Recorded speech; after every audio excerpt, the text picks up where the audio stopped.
Good evening. 37 long weeks of the Premier League are coming to an end. We are now at the 38th week. Welcome, for the last time this season, to the Prem Predictions Show.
Yes, people, it is match week 38. It is the final Prem Predictions Show of the season.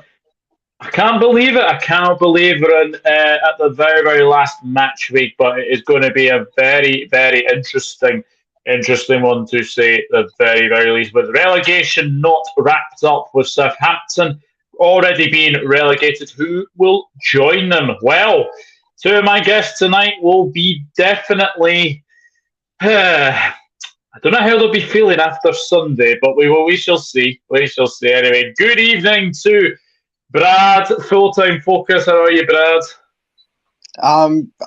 Like I said to you before we started the show, I'm feeling very good, Doug, and I'm feeling weirdly optimistic, given how our result turned out for us last night.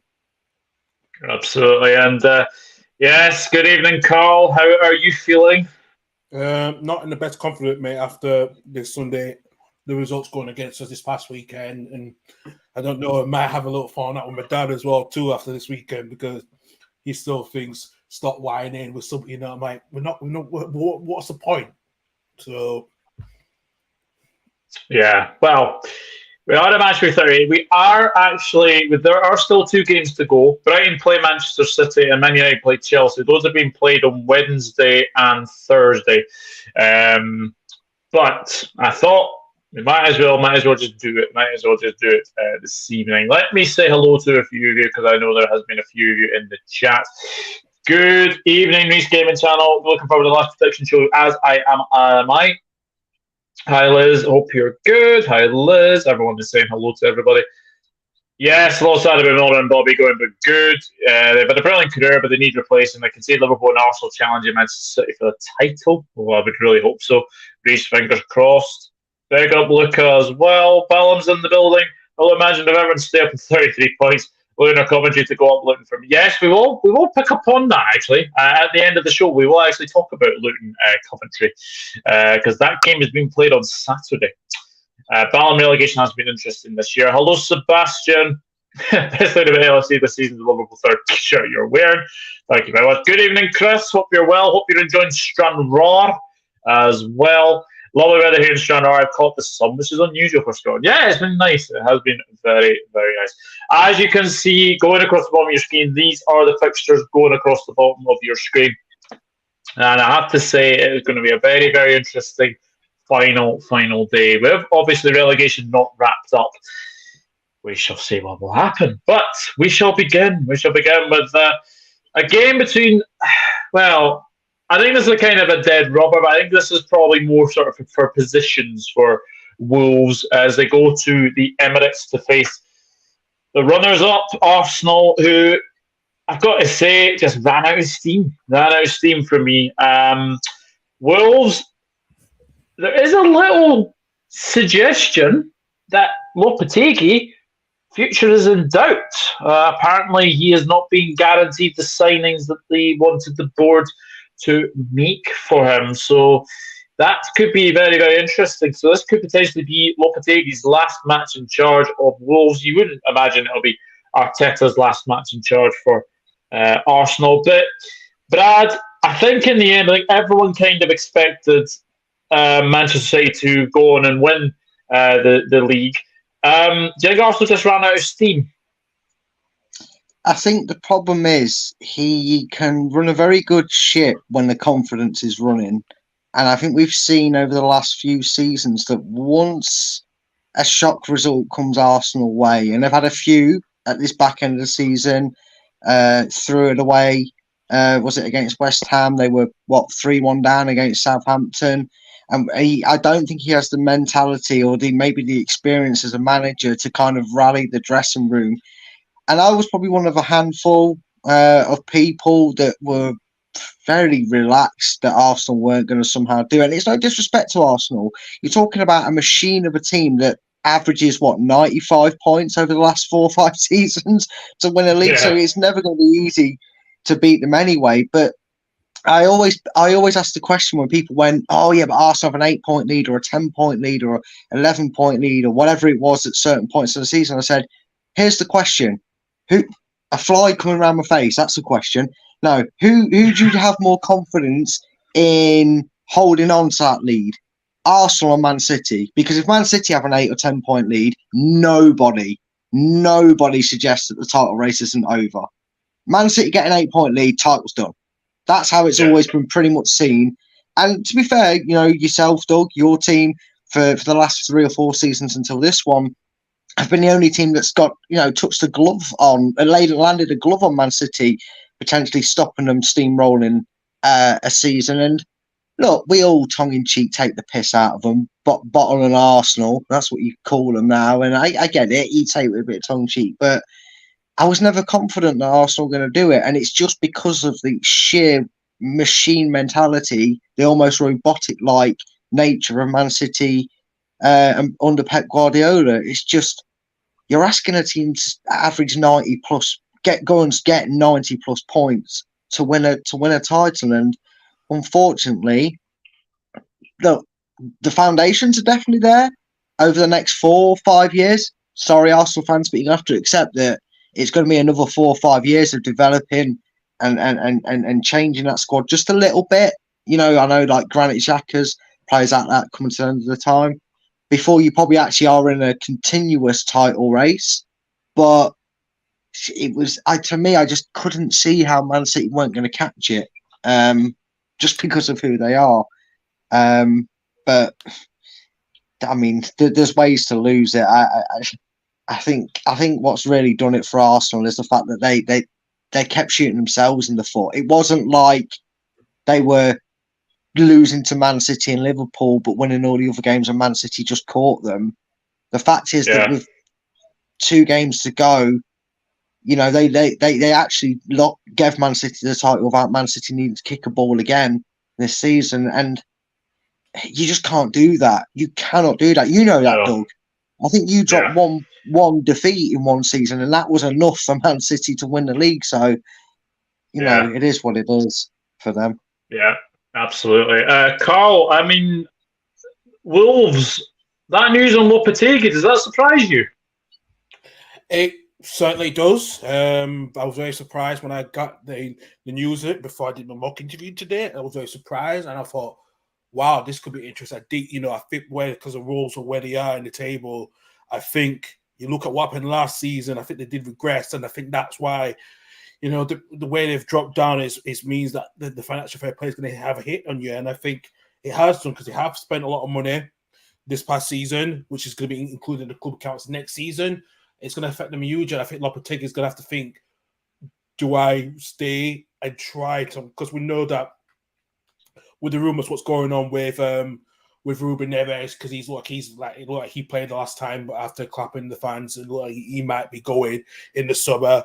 It means that the Wolves will have to sell to try to make a bit more income. I think they wouldn't have been in a situation now if they sold certain players, like Ruben Neves, like a season, 2 seasons ago, that might have helped them financially to be a bit more stable of making savvy.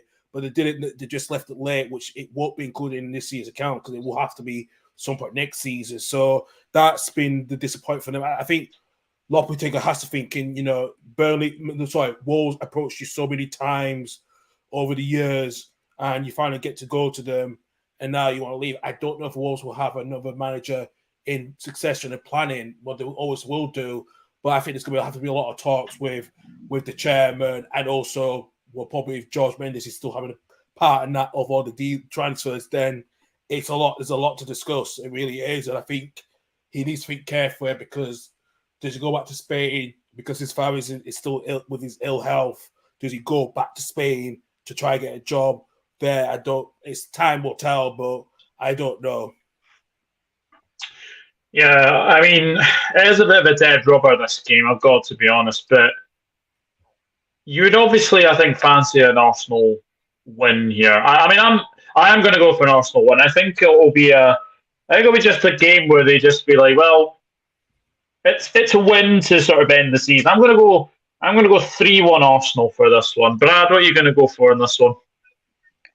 Well, I had no idea about the Wolves situation. I think it's quite madness, considering early in the season, as early as the pre-World Cup, right up to then, they were dead and buried the way they were going. Yeah. They were the laughing stock of the Premier League at that point, and what he's done is quite remarkable if you think how he's got it. And knowing the information I know now, I was actually going to say that the Arsenal decline would still continue and Wolves would win it, but an uneasy dressing room, not knowing their future, not knowing who's, I think it's always strange when a player comes out in an interview and goes, "I've always wanted to play Champions League football." Why are you saying that when there's still a game to go? I know it doesn't affect Wolves in terms of they're not going down or making Europe or anything, but why say that when you've still got a game to go? Make them ambitions known at the end of the season. I don't like it when players do that. I was going to go 1-0 Wolves until you broke that news about all the inside fallings out. It seems at Wolves, so I'm going to agree with you. I think this will be a dead rubber, a bit of a beach ball game, and then Arsenal will deludingly make themselves feel better. And I'm going to go 3-0 Arsenal. 3-0 Arsenal, Karl. I hate to say it, Brad. I was following the same line with you before that news came out today. The one thing for Arsenal is, you know what? Yes, they've really finished on a really bad limp, but of keeping Saka was probably more vital. They're trying to keep some of the players long term. We know Saka's going to go. Arsenal, yeah, you said they got 4 or 5 years are going to have to compete with Brad. I don't see that happening under Arteta. I give him another 2 to 3 transfer windows at the minimum to get the players that they need to challenge Man City and pretty much Liverpool to challenge that top 4. I think Arteta, he did think they will be well ahead of schedule. It's especially getting rid of all the players that was on big wage contracts that was not fit to wear the shirt, and he's bringing in potential young players coming through. I think that's been the huge difference with that one. And yes, they were big and up thinking they could win the title, but like I said, they're blowing it, and they have to realize they're going to have to learn better for the next season. I think they'll be more hungrier also, and they want to finish on their high to say, look, we're back in the Champions League. We're gonna at least Arsenal have enough £200 million to spend wisely in the Champions League to get more depth as well, more quality, because I think that's what Arsenal's missing at the moment. So I think I would have said Wolves was going to beat Arsenal 1-0 as well too, Brad. But I just think now with our situation, I think Arsenal will win it 2-0. 2-0 Arsenal. Yeah, guys, get your predictions on for this one, because it is a bit of a dead rubber, but I think that Wolves news is very, very interesting, to say the very, very least. What's Chris said here? We're a Premier League fan in Douglas and 2 Championship fans. Well, who knows? I don't support Everton. I'm a Leicester fan. We're staying up. Don't worry. Read the battle. Arsenal 2, Wolves 0. Wolves don't score many goals. No, they don't. Arsenal 2, Wolves 0. I think Wolves did good after being bottom early in the season. Yeah, they've done fabulously, and Lopetegui is a reason for that, for sure. Arsenal thought they were Liverpool and they was going to challenge the whole 30 match days. Yeah, but what else can you say about that? Arsenal 1, Wolves 2. Arsenal 1, Wolves 1, says Liz. Arsenal has squad depth. Yeah, that's another factor. Absolutely. Arsenal 1-1. Arsenal last few results were bad, though. Yes, Arsenal were 8 points clear, though it seemed. If Arsenal improve squad depth, I expect them to be close to challenges again. They do expect Liverpool to be third best team next season if Liverpool wake up from their coma. Hello, Haley. Hope you're good. Thank you very much for tuning in. Hope you're having a good evening as well. Next season, Arteta needs to progress. He needs to spend 200 million to even stay in the top four for me. Because if they struggle and don't finish top four, I see him being sacked. Apparently, Arsenal were top for so long this season. Arsenal players were doing the talk of winning the title wasn't good. Yeah, absolutely. They celebrated too early, I think, as well. Big seasons for Arsenal and Newcastle next season, both be expected to progress. Arsenal need better backup players to set up. Yeah, absolutely. The news of Lopetegui does surprise me, to be honest. He needs a summer window for me. Yeah, that's another thing. He only came in during sort of mid-season. He came in, I think, November, December time. That is a bright song. He did come in sort of November, December time, so I can understand that, Chris. I think you do simply give him a transfer window. Who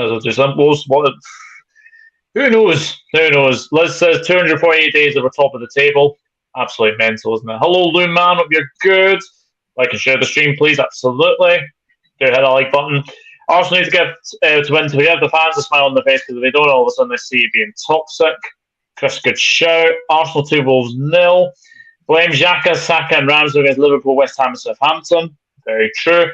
AFTV were loving Arsenal surrendering their lead. Don't know be as they call him, be smiling, he'd be getting money from Arsenel Crumble and paid actors be getting paid on that channel. I have nothing to say about that channel. Let's say that. Hello, Douglas and Co. Hello, Yatan. Hello, Panoff as well. Big up Douglas, Carl, and Jesus. Hope you're well. Anthony. I was so surprised by Arsenal crumble, in my opinion. I really fancied them after leading the title race by 8 points. Before they crumbled, they answered every question. Yeah, they did. And certainly there's still a successful season for Arsenal. Top four was the aim start of the season, will be seen as a missed opportunity. Arsenal 2-0. Hey, Rennie, 2-0. Hope you're good. Yeah, I'm not bad, thank you. Arsenal 2-1. Same old Arsenal coming next season. I know what's coming.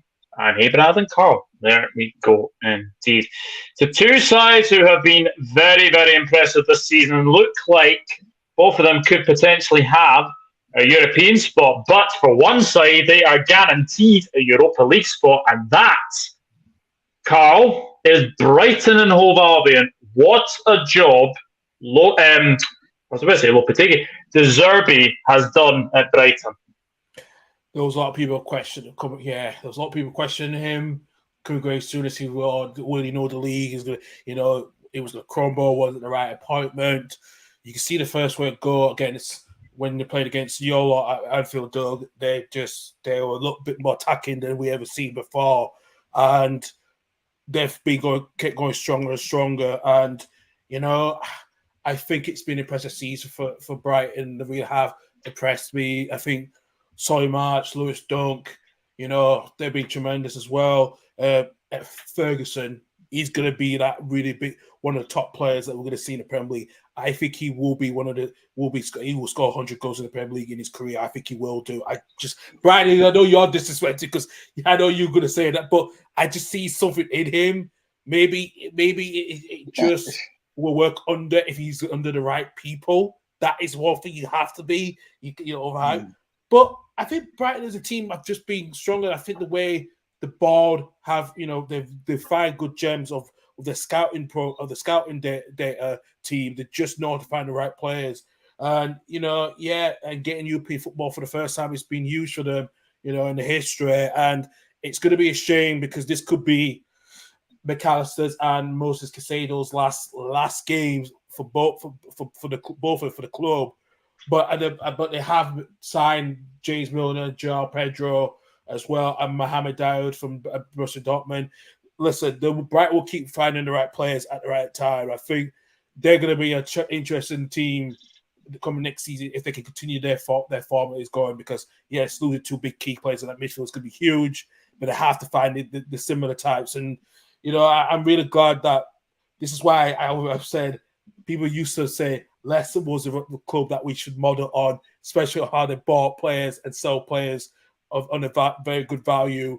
Now we're looking at Brighton, how they've done it. And sorry to say, Brad, your policy that we looked at it's just gone down the toilet. They were looking at Brighton, how they can sell players for huge value and buy players on the cheap, on the very good value, the cheap value, and then sell them really well. So, I think De Zerbi over there, Guardiola, De Zerbi should be manager of the season for the way he's done at Brighton, along with Eddie Howe. Well, I suppose another man that you could probably say that probably is up there for manager of the season is Unai Emery, Brad. I mean, he came in when Aston Villa were 17th. He's managed to get them to 7th place.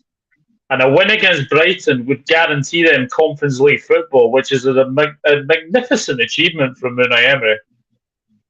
Yeah, I mean, the ghost of Arsenal's past comes back to prove that maybe he was a man that knew what he was doing in this division. I mean, he's done wonders abroad, hasn't he? We all know his infamous Seville squad, his time at Villarreal as well. So the man can do it and get a team going. And I just want to go on that point with Karl there. Give it 2 seasons and see where Evans is, and if he's still going, then yeah, Karl's very right. I think he will be one of them that cracks on, gets his head down, and does go and get 100 goals in the Premier League. One season, you don't want to fall into that trap where he falls off a cliff and he doesn't. I said more in his career. I didn't say that. So I know what you're saying. I'm at that point where it's like before I start making bold statements of 100-goal player, I'm gonna let him, have a couple of seasons to keep showing everybody who's who. Do you know what makes me laugh though about the whole entirety of Brighton season? I know people will instantly say, "Oh, you can't turn down the job," but man like Potter chose unemployment over European football. He must be kicking himself. I'm sure he's not with the payoff of Chelsea. I'm sure financially he's happy, but grass is not always greener. And yeah. I know Karl said there, and he's probably right, that the likes of McAllister and Saido won't stick around at Brighton no matter what they've achieved, which is bad. But maybe just look at what's happened. Maybe the grass is artificial on the other side, and it's not real grass, so you're actually better off where you are. I mean, Mitoma, I hope I pronounced that wrong. You can correct me on that pronunciation. What a find he was! I mean, he's been to them what finding Mahrez and that was to us. I mean, unfortunately, we just fudged the paperwork over this year and absolutely messed up our own blueprint, which is why we failed so badly this season. But got to give credit to them. And you know what? We know Guardiola's got it or going to get it or has got it. I don't know if he has got manager of the year. But this season, and I know we'll talk about them later on, but this season, I would say your top 3 candidates, or if you're going to, are Eddie Howe, De Zerbi, and Thomas Frank. And then maybe if a top 5, you're talking the likes of Marco Silva with Fulham, who was most people's favourites to go down, and then Emery with what he's achieved at Villa. In terms of this game, though, Brighton have it in the bag. They've got European football in that sense. That they can't get any better or worse. They're guaranteed to be playing European football, which trust me, I used to know a few Brighton fans, as you know. It's a dream come true for them, and I hope they enjoy it. I mean, the Leicester side of me wants them to go and get relegated last season for getting thumped by Everton, but that's just bitterness in the fact that they did that in that game. But no, seriously, I hope they do. I hope they do well. But I just think this might be that game where, the 2 shock clubs that cause the upset and get into Europe happen. And I'm seeing Aston Villa winning this 3-2.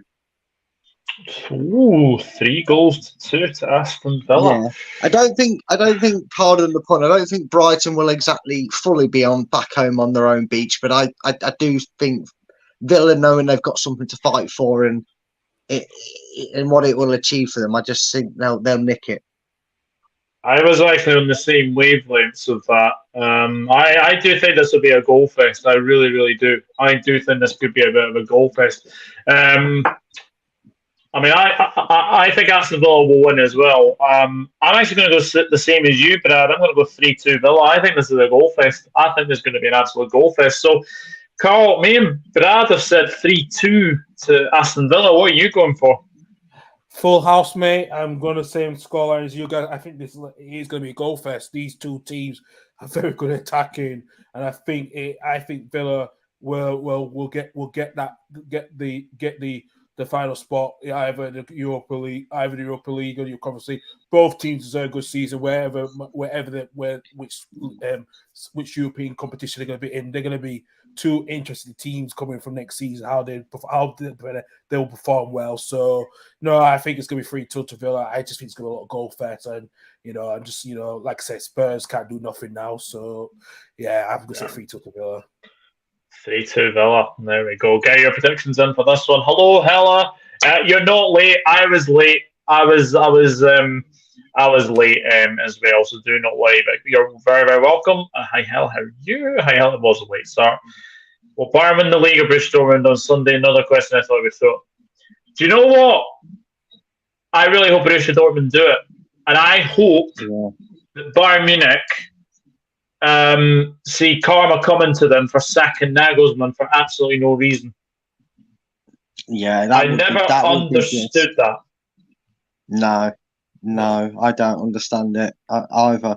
And to be fair, a little bit of Premier thing in there, isn't it? Because Sebastian Haller, didn't he? He recovered from a serious illness, didn't he? And yeah, I know he was deemed a bit of a flop at West Ham, but it'd be quite nice to knock the giants that are Munich off the top, and him to get that return with a trophy and mixing up a league that's become a little bit farmery with Bayern winning it all the time. Absolutely indeed. Aston Villa 2, Brighton 1. So there's a gaming channel. Great, thanks Hella. Aston Villa 1, Brighton 1. Villa 2, Brighton 2. Says Hella. Arsenal has a big opportunity to win the league and they blew it because next season Liverpool, Man United, Chelsea and City will be much stronger, and maybe even Spurs. Emery not being spoken about for much. It's Spurs. Never Spurs. Spurs are Spurs, aren't they? Emery not being spoken about much for the manager of the season when he should be. Villa 2, Brighton 2, explanation team. Freaking Mona, absolutely. I think Brighton will slightly drop off next season. They will have players took off them, but they've replaced them well. Yeah, absolutely. Aston Villa 2, Brighton 2. Deserving made Brighton even better, in my opinion. Absolutely. Hello, Matt. Hope you're good. Aston Villa 1, Brighton 0. Far did good at Brighton, but Deserby got them scoring. Absolutely. Villa, did you know I'm Brad's favourite Gunner? He tells everyone that. Big up, Brad. I say you're an arsehole, not an biggest. I say you're a big arsehole, Anthony, not Arsenal fan. Eddie, how's my manager of the season? Well, we will get to that. It would be my manager of the season, says Hella. I didn't know Stranraer Football Club Stadium is behind a kids' play area. Bizarre place to have a stadium, but unique. Welcome to Scottish football, mate. Welcome to Scottish football. Aston Villa 2, Brighton 1. Pep is my manager of the season. That's just boring if you say that. How my manager of the season? 1, Eddie Howe, 2, Deserby, 3, Pep Guardiola, 4, United, 5, Gary O'Neill, who wasn't even picked. The Head Douglas and Lies will be in and out again, as you know, middle of the GCSEs, English literature tomorrow. Well, very, very best of luck.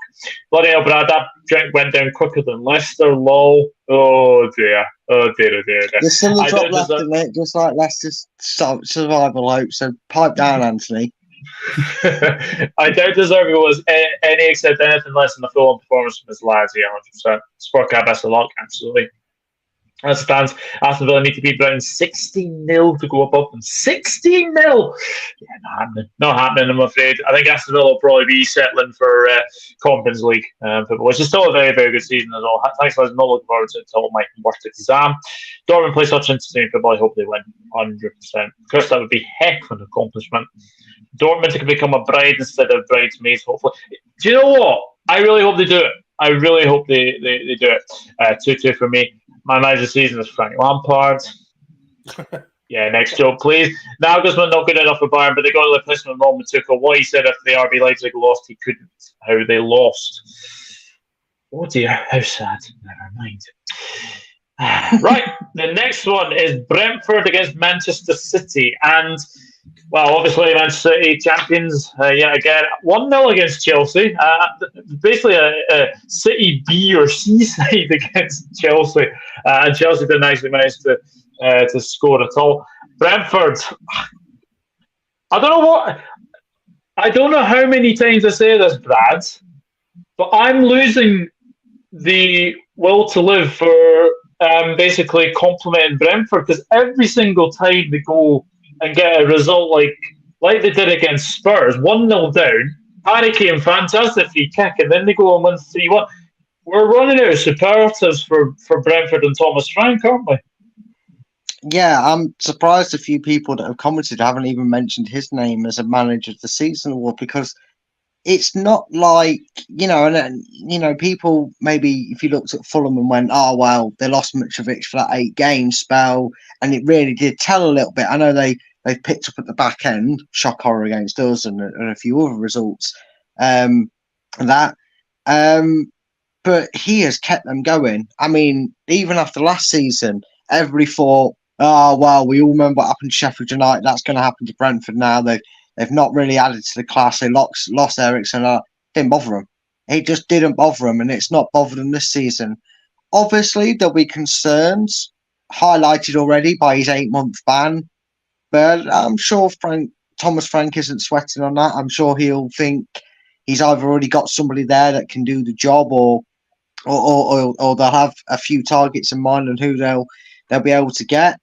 And again, up until a few weeks ago, they were right in that picture, fighting with Villa and Brighton for that European spot. They've had 2 fantastic seasons, and like you say, Doug, I've gone through the English dictionary, I've gone through the Scottish dictionary, I've gone through a thesaurus. I can't find any more words to describe how brilliant they have really been since they've been in since they've come up to the Premier League, and long may it continue, because this league does need teams like this overachieving expectations to keep the love of the Premier League flowing through it, because without the likes of Brentford and Brighton and that this season, the majority of the season would be very dull to watch. I know Arsenal got to about March before they hit the move self-destruct and took themselves out of their own title race, and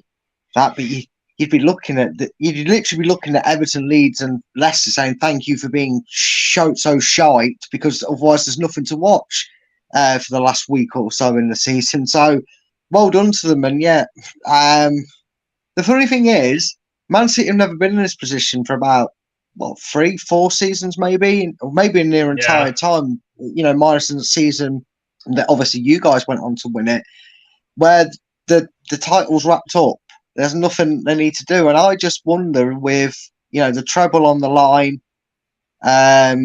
against Inter and Man U to come in their respective finals, I'm going to throw out probably something that sounds a little bit shocking, but doesn't, given the situation.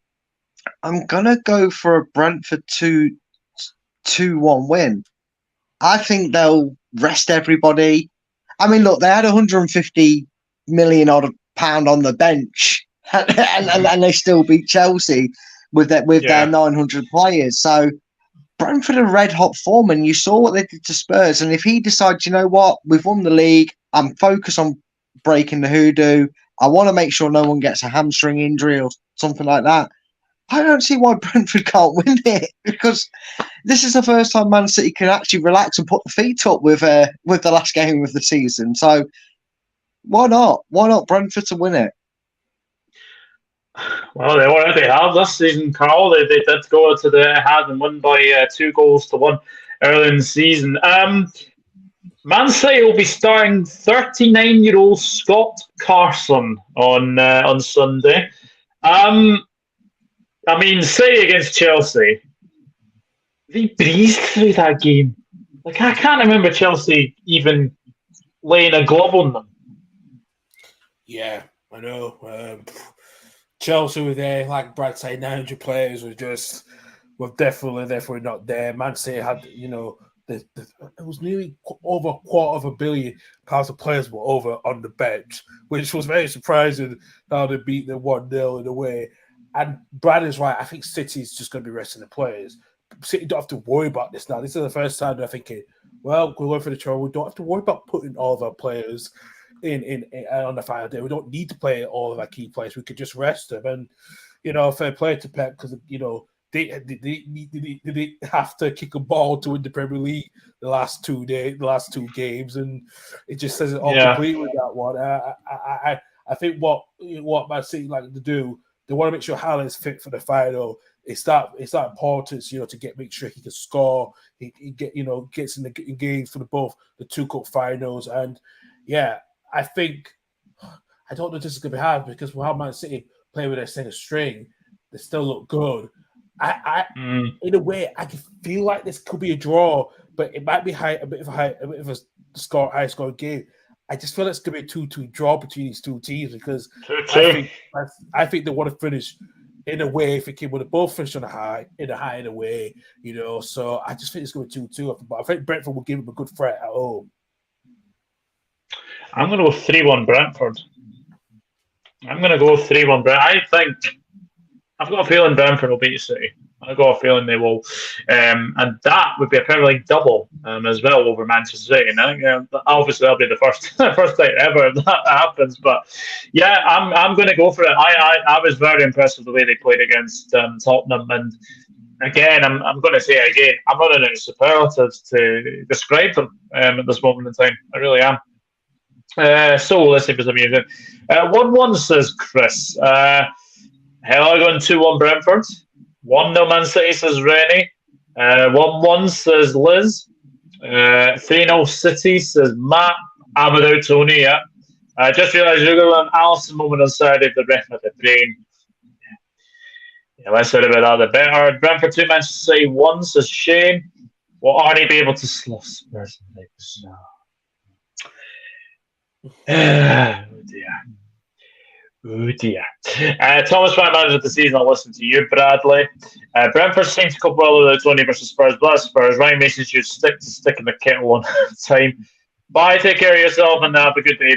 Please prediction Leicester 1, West Ham 0. Reece Gamage on 1-1. Lads, Horse and Arsenal signing in the door. Oh, that's ridiculous. I did see that. As well. Peter Griffin. Interesting. Hello, out of curiosity, where do you make your thumbnails? They are brilliant. It is a mixture of Canva and Photoshop, my friend. So there you go. As well. And I really want to do that in a Peter Griffin voice, but I didn't really want to in the end. I don't want Man City to win because I want Chelsea to remain the last English team to win the Champions League. I think it's inevitable. I think it's going to happen. Brentford 2-1. City will draw with Brighton and Brentford. City rested pushing against Chelsea. They certainly did. Yes, Brad.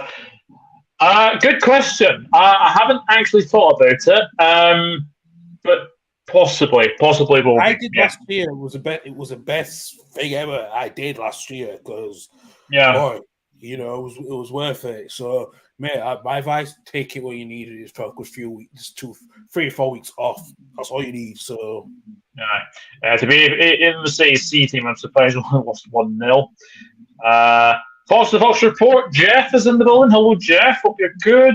Chelsea players been the biggest embarrassment in disgrace this season. Bunch of ducks could beat Tyson Fury and go for the ducks as he loves to duck fights the gypsy duck. Graham Rogers, so sad Leicester never took that chance at the end. I would have loved Everton to be relegated, but only for 20 or 30 years. Hi, Rich. Hope you're good. City won't lose, sad to say. City definitely not losing. Pete, hello, mate. Hope you're well. My friend from across the pond. Hope you were well. I had Arsenal already had dogs, obviously meaning TV. Which was high. Albion heading out in League 2, Tottenham 1. Big Sam to show his experience versus Ryan Mason. And Rich saying hello to Liz. Yeah, speaking of Chelsea, because you did call them Ducks, Chris, we're here, Chelsea against Newcastle United. First of all, massive congratulations to everybody associated with Newcastle United. Absolutely amazing to see them back in the Champions League after 22 years. 22 years was the last time that they were in the Champions League. Under Sir Bobby Robson, of course. May the great man rest in peace, of course. But Newcastle do go to Stamford Bridge. I mean, Karl, this could potentially be Chelsea's lowest ever Premier League finish. How bad a season has it been? Oh, well, super bad, mate.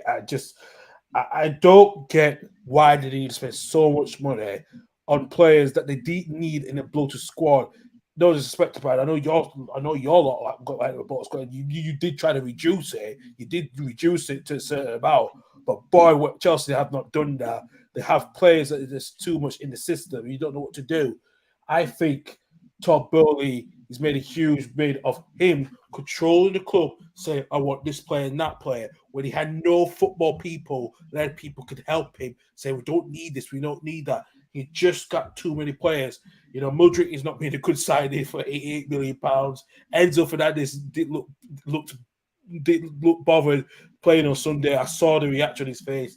Then you just got, you know, there's so much issues going on at Chelsea. I don't know if I can see them being in the top four next season. I really can't. I just don't see it. I just think there's just so much issues in there, the squad-wise. You don't have a non-nice striker. Yeah, Lukaku might come back, but Jesus Christ, how the hell do you try to install a system around those players that's there? And I think it's a lot to. I think it's a lot to worry about. Actually, it is so much to worry about. I think if Pochettino comes in, Pochettino will tell Bowley, no, I'm going to do things my way. We need to use the stuff that I had to use at Spurs, how I dealt with it, because you know, Pochettino will lead that leadership at Chelsea, because Chelsea had no leaders, not in the board, not on the team. I just think now it's going to be a long story for Chelsea, because of the financial fair play is going to affect them in one way or the other when it comes to the transfers. Yeah, I mean, if we say that Chelsea have been really, really poor, Brad, Newcastle United, what a season it's been for them.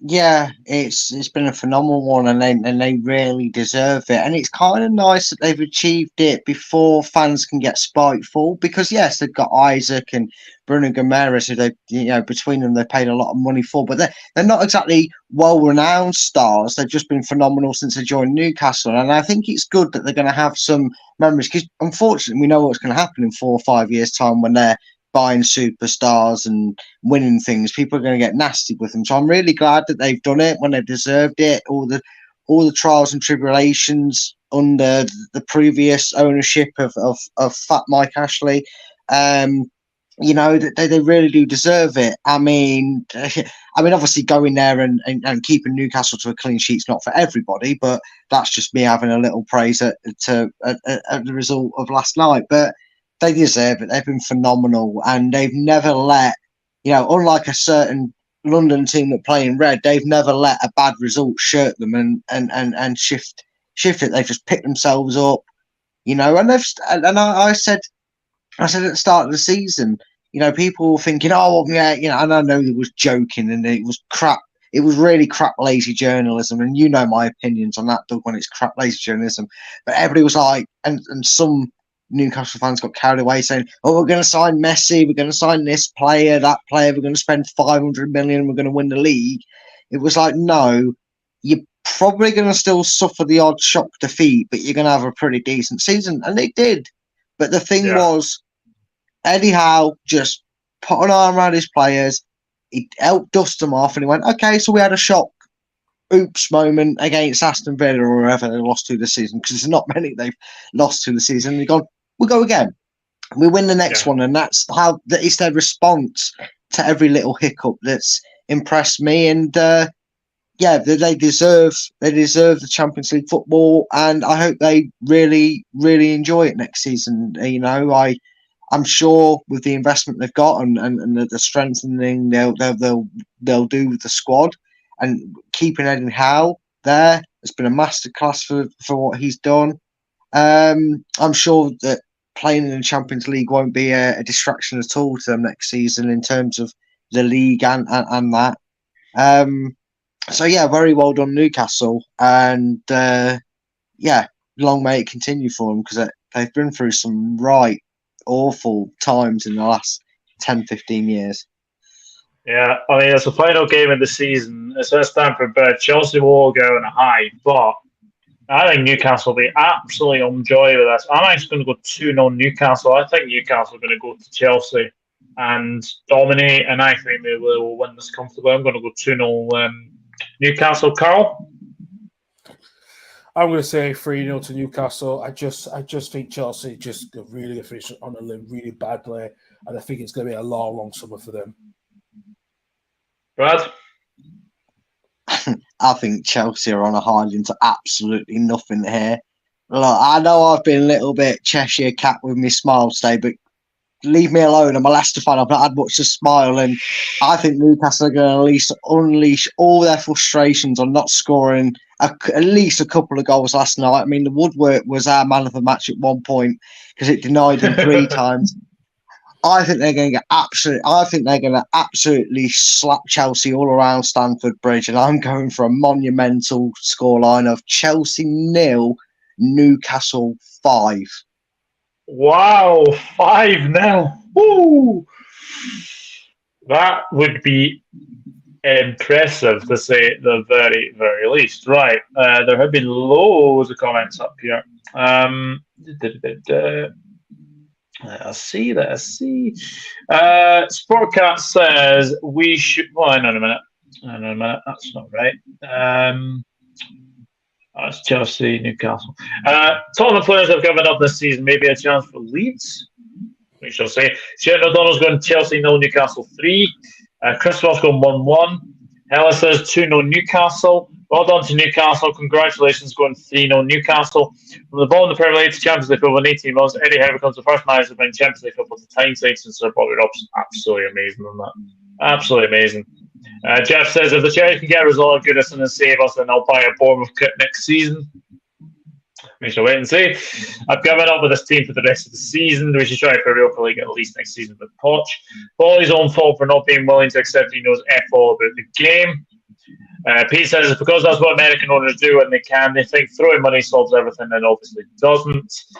For me, he's my manager of the season. So however the play, he will keep them up. I only thought he'd be taking them to 7th and best. I didn't think he could get them higher. I don't think anyone did, to be honest. I don't think it's the best appointment of Poch, but I won't hate on it right now. I'll see how it goes. Now someone said that to Bolly and it wasn't accepted. They're ahead of schedule next season with the test of Liverpool and Chelsea expected to pick up from their comas, but the job he's done has been remarkable. He's got even better as a manager. He has. And I think as well, I think he deserves a lot of credit for going over to Atletico Madrid, learning under Simeone, learning that defensive structure of the game. I think he's done well. He's made players better. Well done, sir, and I'm happy to start Club Newcastle back in the Champions League. Nostalgia.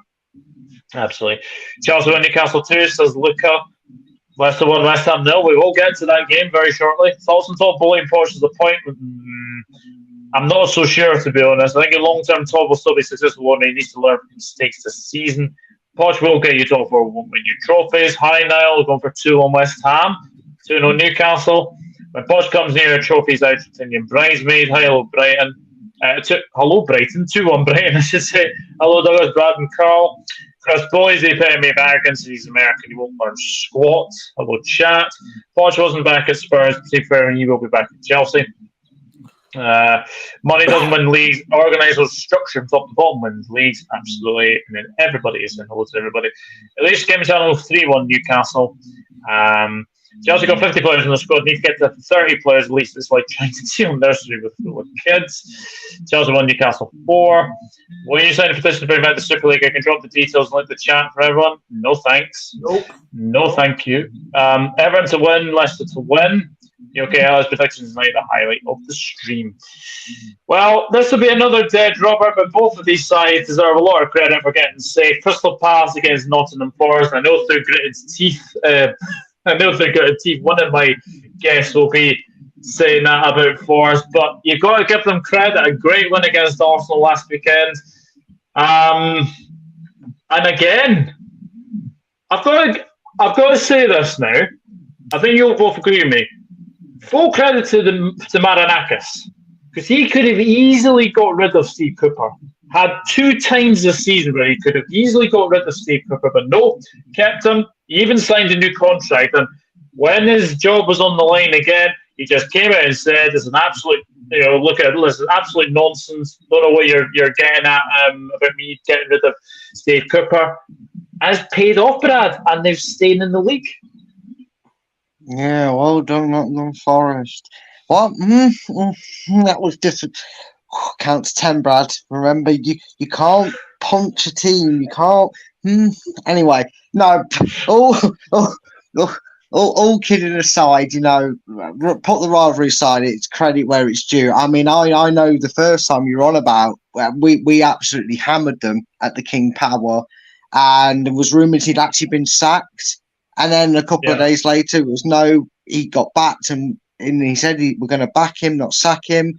And he signed a new deal. And then literally only a few weeks ago, when Forest were still really in trouble, in fact, I think they'd actually dropped into the bottom three again at that point, he instantly come out. And that's what you want from your owners. I mean, I could talk until I'm blue in the face. I could talk all day and night about our owners and how much love and respect I've always had for the owners of our club. But you've got to give respect where it's due and credit where it is. And as much as it pains me to say it, because it really does, they've done well. You know, they could have easily crumbled, but they kept finding ways to win. They found a way at the most pivotal point to make their home ground a bit of a fortress. Yeah, because I do the prediction show with Chris, you know, on his channel, as you know, and I literally only went for Arsenal because it was Forest, and I can't predict Forest to win. I just can't do it. It's not in my Leicester nature. But I even said I can see them winning it because they're at home, and obviously they went on to do it. So yeah, I mean, as long as we pull off the miracle, you know, then I can go to Nottingham Forest fans that keep giving me shit about getting relegated when it's not happened yet. But yeah, well done. Again, another team I have to say well done through. I can't keep saying well done Nottingham Forest. You're making me sick, Doug. Can we just... I'll move on from this game, and Crystal Palace are going to win. No, 2-2. I'll give them enough credit. I'll say this is going to end 2-2. Oh, I need to have a lie down Desmond. Yeah, Karl, Roy Hodgson has done a pretty good job since he's been back at Crystal Palace. I know that I don't think actually they lost. I don't think they have anyway. But Roy Hodgson done a magnificent job at Crystal Palace since he came in. Do you think Palace will give him the full-time gig though? It's another question if they do, because I don't know. It's a question that they've wanted to move away from the Hodgson-esque, you know, of Hodgson ball they did, and then went to Patrick Vieira. Look, for what he's done a really good job of keeping it up, came at the right time, and you know, and like I said, Palace have been unstoppable in a way. And I think the loss was to Fulham. Actually, it was to Fulham the other week, actually. But in a way, they've really been doing quite well. They've done so well, you know. Regardless, I just think where Palace is going to go for next season is another question. I think they have to bring in, if Roche stays, he will make sure that team will be difficult to beat and keep attacking and keep Wilfried Zaha, you know, for another 2 more years. It's going to be a long season for Palace. They're going to have to make some really good, get some more depth in that squad, because I think that was they're lacking in. That's why they were struggling for much of the season. And yeah, also Palace did lose to Spurs as well too. It's just for a factor that the Steve Parish has got to make the right decision and see if Hodgson could still, you know, especially what he's at his age at the moment. We saw what Neil Walker done at Huddersfield. I know he's now left, and they have to look at who's going to be the best manager going forward under their new ownership in the near future. So Palace have got to make a lot of decisions with this one, and I think they have to make sure it's the right faith where Palace can try to, evolve if they want to get into the top half of the table next season. Yeah, what are you going for? I think this is going to be a draw. I'm going to say one more draw. I think both of these teams, two teams, deserve it. I'm a bit disappointed how Nottingham Forest, you know, beat Arsenal. Just still, I thought it could have been them instead of most of us this weekend. But you know, well done, fair play to keep Steve Cooper. You know, especially what he was going through. He was the only manager in that bottom half of the team, bottom 4 or 5 teams, kept his job, while everyone else we all be sacking our managers left, right, and centre, or even twice if you're a Leeds fan. So, yeah, I don't think this will be a very good game. I'm going to go 1-0 Palace. I don't think it's going to be a very good game or anything like that. So I'm going to go for a 1-0 win to Crystal Palace. Ever got Bournemouth, Everton win? Well, we'll come to that. I'm good now. Hope you're well yourself. I love the show. Douglas is the business, even if he's a Scouser supporter. Statman's in the building. Hello, boys. How are we? Very well, my friend. Hope you are good. Lucas says Leicester will go down. Oh, Luke, I hope Arsenal get relegated next season. Shut up. Get on my nerves. Bye, Liz. Thank you for tuning in. Crystal Palace all the way. 1-0 Palace. Leicester will be surprised if they survive. Yeah, as well, thanks, Hilly. You need to go on the show. You will be great. Forest 2, Palace 1. 3-2 Palace. Forest 1-0 back. Big Coops. Madison go to Newcastle. I don't know about that. But let's stay up. No way Madison will stay. Palace will say thank you to Roy and say to him, time to go. With respect, Palace need to move him from go for an upcoming young manager. Yeah, we have said that. So is Harvey Barnes. Him and Madison go to the team of the River Tyne.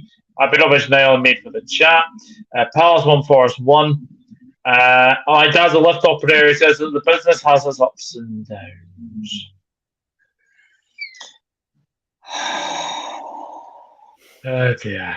Steve Cooper again could be a contender after signing that many players and keeping them up. I think Forest will sign Henderson as backup to Navas. Well, Navas will be going back to PSG, I think. I don't think he'll be staying there. Barnes will go to Newcastle, Madison will go to Newcastle, Taylor will go to Roma. Gundogan to Arsenal, Luca and Declan Rice. Interesting. Past 2-1. You're getting the chat. Always been the drama of the thrillers. Attacking football to Roy Hodgson, 23 up.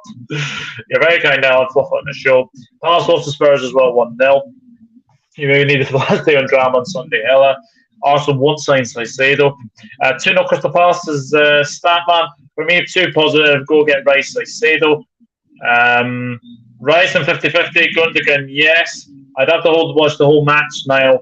I usually watch at least half behind the couch. It'd be a good signing you get and look up. With the respect, rather listen to Ducks from the Pond. Yeah, there we go. Right, we are on one of the biggest games of the weekend. That is at Goodison Park. Everton against Bournemouth. Oh, it came down to this. Everton is in their hands. A win for Everton would guarantee them survival and send Leeds and Leicester down as well. Bournemouth, you can kind of see, yes, they are on the beat, but fantastic season for obviously Gary O'Neill is concerned as well. Oh, Carl. Everton, 99th minute equaliser against Wolves. Yerry Mina, of all people. But they are without Dominic Calvert-Lewin and Nathan Patterson. How key could that be to them surviving? I don't know. Listen, it's all, for me at the moment, I can't believe something like that after, when Wolves could have just doubled the lead. If they just had the chance, and then somehow the extra 10 minutes, which pissed off a lot of Leeds fans in a way, to be quite honest with you, I'm not going to lie.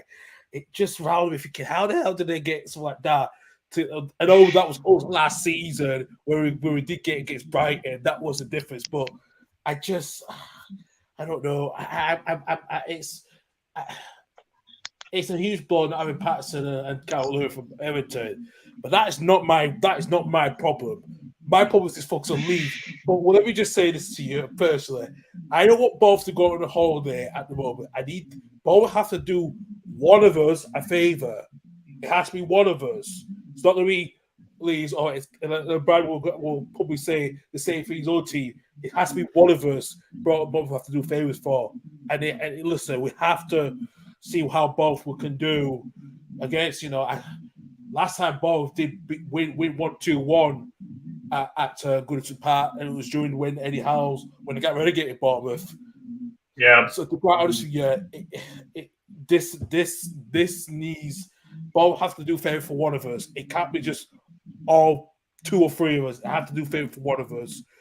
I just think both could just go there and just give hell to Everton. I think both could win it. I'm going to have to say 3-0 because of the goal difference.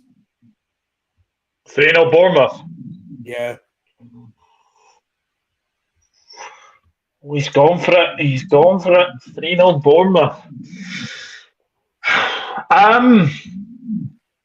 Brad, you'll have probably one eye on obviously Leicester, but you will have one eye on that Everton game. I mean, Bournemouth actually have a good record against Everton. They have actually beaten them. They beat them 4-1 in the League Cup earlier this season, and they beat them in the league by 3-1 as well. So they have a very, very good record against Everton. So, how do you see it going? And do you think the pressure is really, really on? Because, actually, let me rephrase that. Would Everton be the biggest ever club to go down? I think they potentially would be. I think you talk in terms of maybe they probably you'd struggle to see a side that is bigger that has left the Premier League. I know you'd look at historically and say, well, Villa went from Europe and doing what they did to eventually go down, but it's not like they did that in concession. They had a dreadful side when they went down. They had a load of money grabbing old age pensioners when they went down under Remy Gard. So yeah, it's probably one of the biggest teams on paper. And for me, obviously, I'm going to sit here tongue in cheek and say that Bournemouth are going to smash them 17-0, and it's going to be the easiest day of our life. It's not going to happen, obviously. Something like that won't happen. I mean, if that could happen and somehow that would keep both Leicester and Leeds in the Premiership, I'd love it. But unfortunately, one of us isn't going to get the dream scenario if Everton bottled it. But to quote a famous man from history, in Martin Luther King, I had a dream that only Leicester fans can have. It's 1-0. It's Leicester, Goodison Park. It's 1-0 Everton. Bournemouth have a corner in the 98th minute. Right? They're getting stubbed by their own karma of 8 minutes added on time. Leicester have won at home, but they're down at this moment in time. The ball comes in, it deflects off a Bournemouth player, and it hits Damari Gray and goes in for an own goal. And agent Damari Gray saves Leicester at their own expense. That's the dream scenario, mate. That's what I'm hoping for. I can't wait for Damari Gray's mardy arse to be crying at Goodison Park when he sends his own club inadvertently down with an own goal. And that's that. I mean, I don't know if I'd be alive with the stress it would cause me seeing them score an own goal in the 98th minute. But I'm kind of with Cole. We were all raging that they mysteriously got 9 minutes for a club that's dodged every bullet going like they were Neo from the Matrix in terms of. And I'm sorry, but you want to say we're not biased in England and don't have favourite children. Look at Juve with their transfer activity, going the points back. Got found for doing more wrong on the appeal, got them taken off them again. So, but Everton don't get dot points or won't get any action after the season. How convenient that you want to keep one of the few clubs that have never been relegated from the Premier League. Yeah, you want to keep them up. Yeah, because of had they not scored that chance, Wolves actually could have and probably should have countered and killed them off in the 98th minute, not the other way around. But talk about your footballing karma. I'm really hoping, I'm just going to say this now, I think this will end with, it'll be 1-1 going into the 90th minute. They'll get news that Leicester have either scored a late goal or Leicester have won, and they've got to try and find a winner. And Bournemouth will catch them on the counter and really sucker punch them. I'm going Everton 1, Bournemouth 2. I'm going for the same scoreline that they went down the last time Bournemouth. I'm going 3-1 Bournemouth. And then Bournemouth will beat Everton. I've always loved you, Doug. I've always loved you, mate. You're always a good person. You're an all Carl. Even though I know you're going to predict for your team to probably stay up. And for that one, I'll let you have that one. I will do the same with you too, mate. So, listen, I will do the same thing with you. Look up, probably will be at some point. Everton 2, Bournemouth 0, says Chris. Oh my God, Niall's gone 4-3 Bournemouth. Wow. Everton 0, Bournemouth 1. As long as Bournemouth are 4-0 up, I might be able to take that. I don't think I can take that score change in that many times. 2-1 Everton, says Hella. I want Everton down, says Luca. Gary O'Neill's kept the championship level squad. I've not been spoken about enough. I just want everyone to stay up with the Odyssey Derby in the new stadium. Yeah, next season's at Aston Goodison Park, so could be interesting. Bournemouth, if it's good down next season, depending on signings, definitely. Shane's gone 2-1 Bournemouth. I can't imagine Leicester in the Championship. What happens if Leeds win, Everton lose? Leicester would stay up on goal difference. Yeah, we have a phenomenal, and that's the psychological edge that we have, because yes, we're tied on points with Leeds, but that's what gives the uneasy atmosphere for Everton fans, because yes, they're in the driving seat and it is in their favour, and I know stranger things have happened. I mean, I didn't expect us to draw with Newcastle last night. I can tell you that for damn. So I predicted Newcastle to thrash us 5-0. I'll be as honest as they come. But you're telling me, if you're an Evertonian right now, you're going into that game Sunday and you're thinking, God, don't tell me Leicester score in the first 5 minutes. Don't let Leicester go 1-0 up early, because that will that could be very, very interesting on Saturday. The way the things on Sunday, sorry, the way the things could play. Anthony's gone 1-1, which again I think everyone have to win. I think a draw for me is not enough. A draw for me is not enough. I think the fact is that Leeds could, even if Leicester don't beat West Ham, they'll need to win, because Leeds are in the same position, aren't you? I mean, I know you need a few more goals, but if they lose, or and you get enough goals in your swing in your favour, one of us could send them down. Between the two of us, we could send them down. So, I know they have the point advantage, but I think mentally, Leeds and Leicester will be going into their weekend games going, well, we do our job and Everton do theirs, fair enough, but we've got nothing to lose and everything to gain, whereas Everton have everything to lose. And history will tell you, with likes of Blackpool and Birmingham and Bolton and that, it don't always work out for you how you hope come the last game of the season. No, absolutely not. Well, if ever were to slip up, then one of these two would definitely try and take advantage. Leeds United against Tottenham.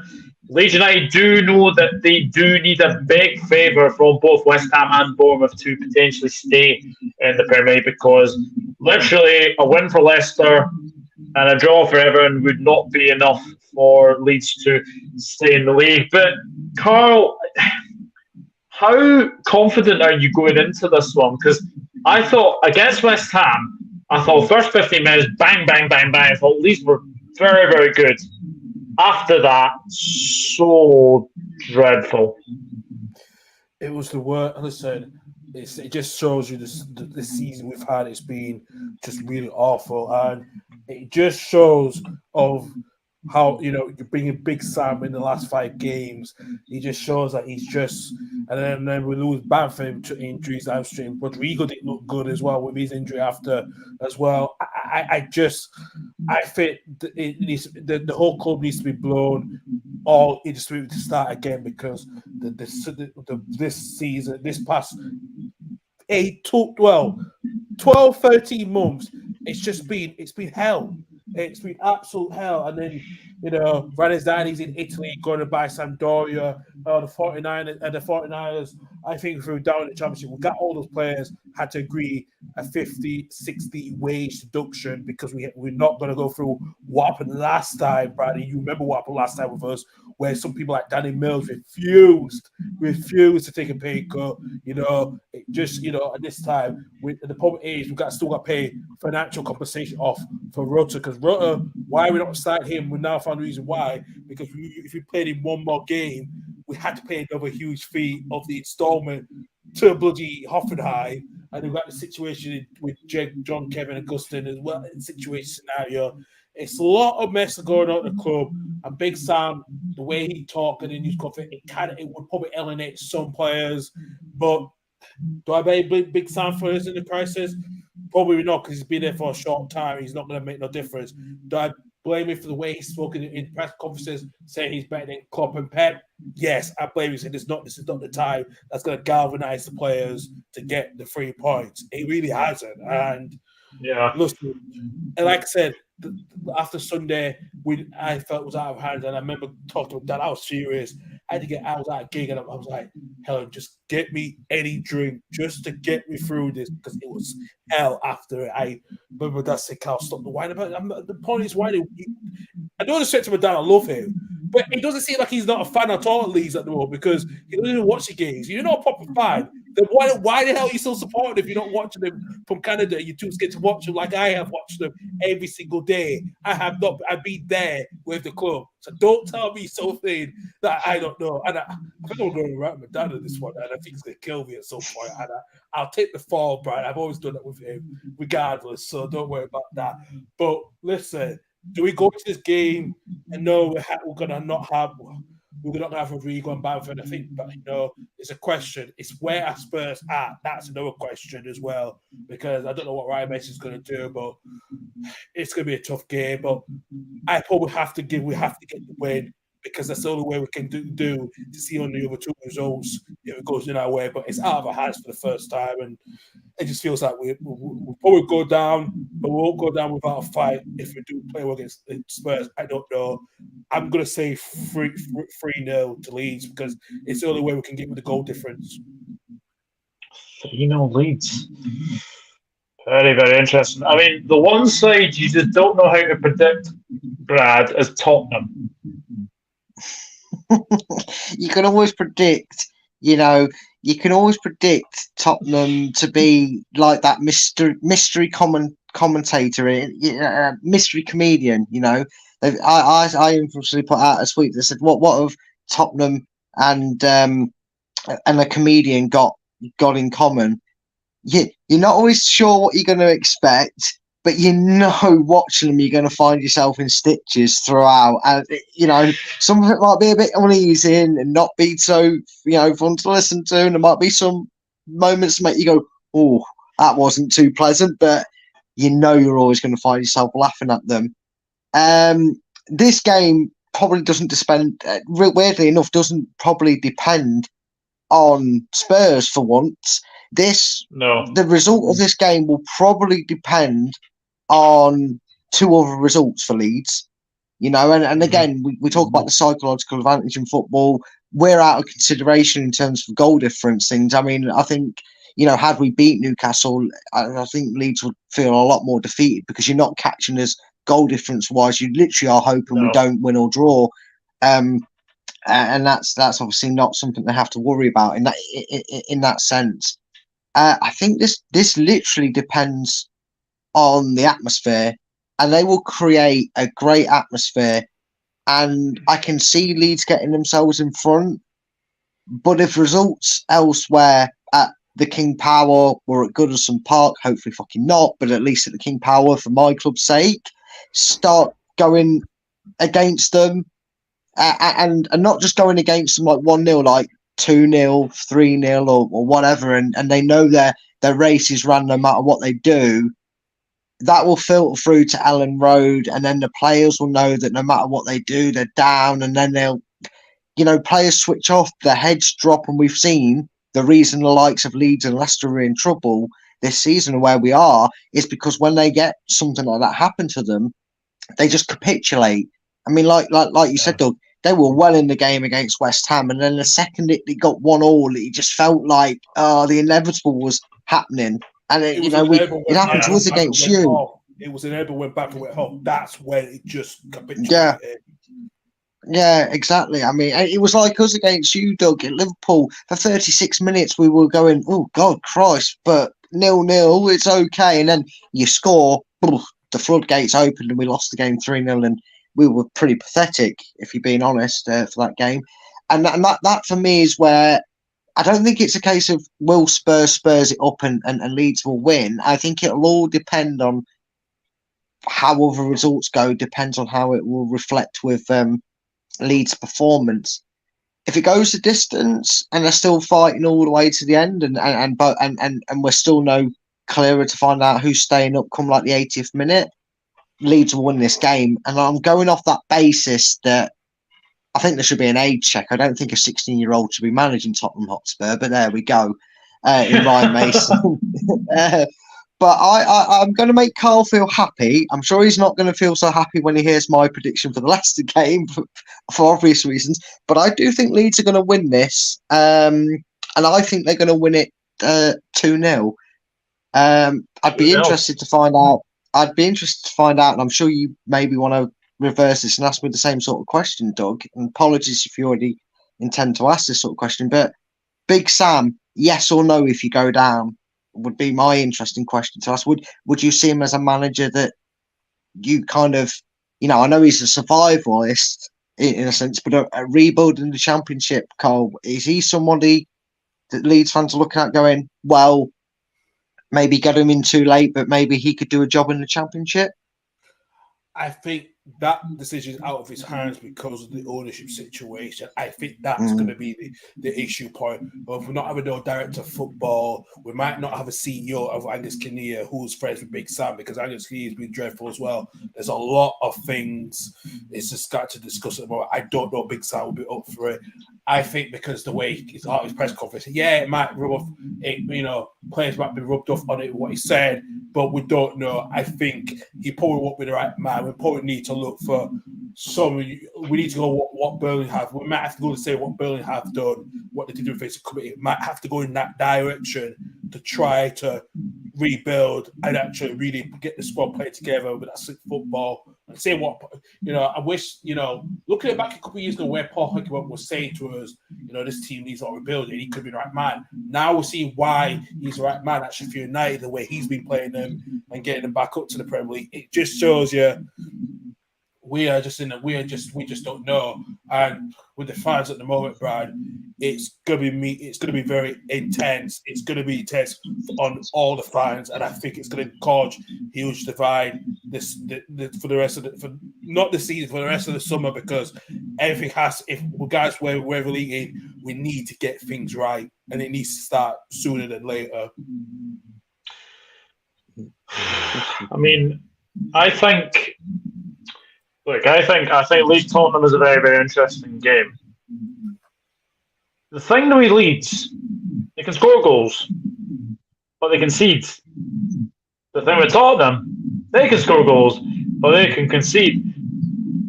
I think you're going to be on the edge of your seat, Karl. I'm going to go 3-2 Leeds United. I think it could be a bit of an interesting game, and there is usually some big games when the end of the season comes anyway. But we shall see. Relegation is going to be a good one, certainly. At least 3 Tottenham 0. Leeds will win. Anthony's going 2-2, so that will not be enough for Leeds, unfortunately. 3-0 Leeds. At least 4 Spurs well, but I sadly don't think it'll be enough for them. I don't know either. Tottenham are a mess. Yeah, Spurs are a mess is shocking. Spurs are so crap. I predict they will draw 1-1. Leeds will need at least 2 goals. Yeah, that's the problem, I think. That is the problem. Leeds are going down. Leeds 2, Tottenham 1. Carl's right, game week 38. Leeds 3-1. Kane has 1 goal. Yeah. Leeds need to move on from Pancake Sam, regardless if they stay up or not. Okay, stay or go? That is a big question. He did look like he was saying his goodbyes, but then again, we've been here before. So, Kane to Newcastle? Nah, definitely not Newcastle. Arnie Slaw's a sensible appointment for Spurs. The Levy appointment, someone Levy can work with. Done well in the final. Winning the title this season was probably about unexpected. Could well be Spurs. Ten Hag, they would hope, from what I've seen, looks good upcoming manager. Incredibly tough for Spurs next season. They're 7th best team in the league. Paggy Sam doesn't deserve another job. His last time from relegate. Farman Sam, they call him. No, thank you. You shocked that Burnley get relegated? Burnley wants to watch next season. It'll be 21-22 Swansea. For me, they will shock everyone. Interesting, Chris. And Brad to Newcastle. No, definitely not. But there is another big game. It is at the King Power, Leicester City against West Ham United. Oh, how are you feeling? I mean, fair play last night. I thought you defended very, very well. I thought Harry Suter was immense at the back. I thought he was really, really good. But how are you feeling knowing that it isn't in your hands, but a win and an Everton loss would be enough? it's a weird one. I don't really know how I'm going to feel. I'm sure once the game kicks off on Sunday, and the other thing that it's on Sky, and I'm sure my stomach will be doing backflips. It'll be knots. It'll have more knots in it than anything you've ever seen in your life. And I'm sure I'll be pacing so far around my own house that I'll wear the carpet into the ground. I'll probably reach the earth's core.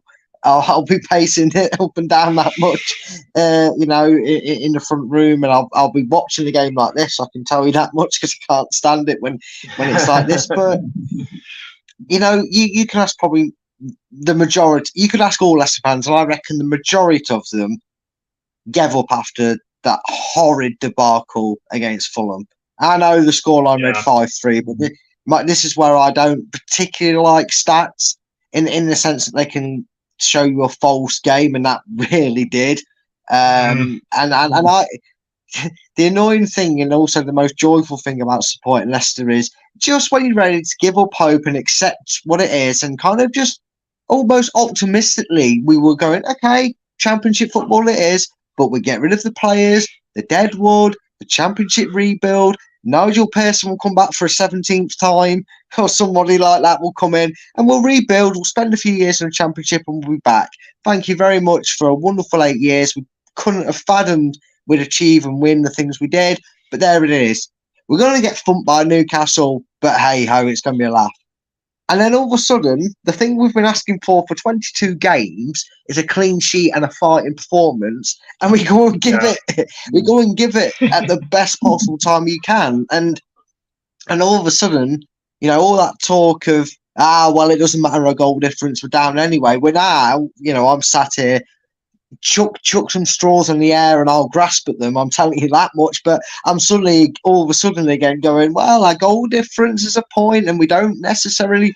Everton can draw, and we could still stay up. And all of a sudden, it's even though it's not in our hands, we're suddenly sat here going, yeah, but the pressure's not on us anymore. We, if we win and Everton go and cruise to it, then okay, fine. We kind of get what we've been expecting for a while anyway.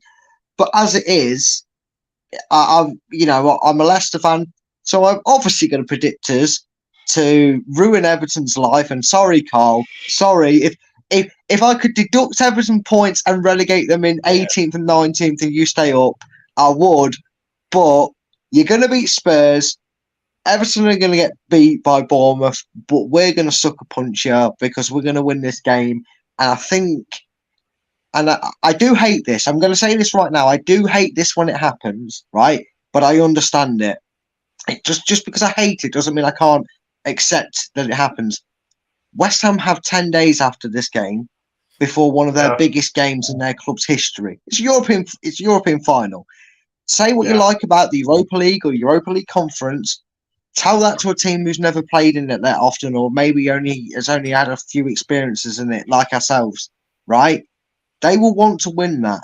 And if David Moyes is going to be there or not next season, that's by the by.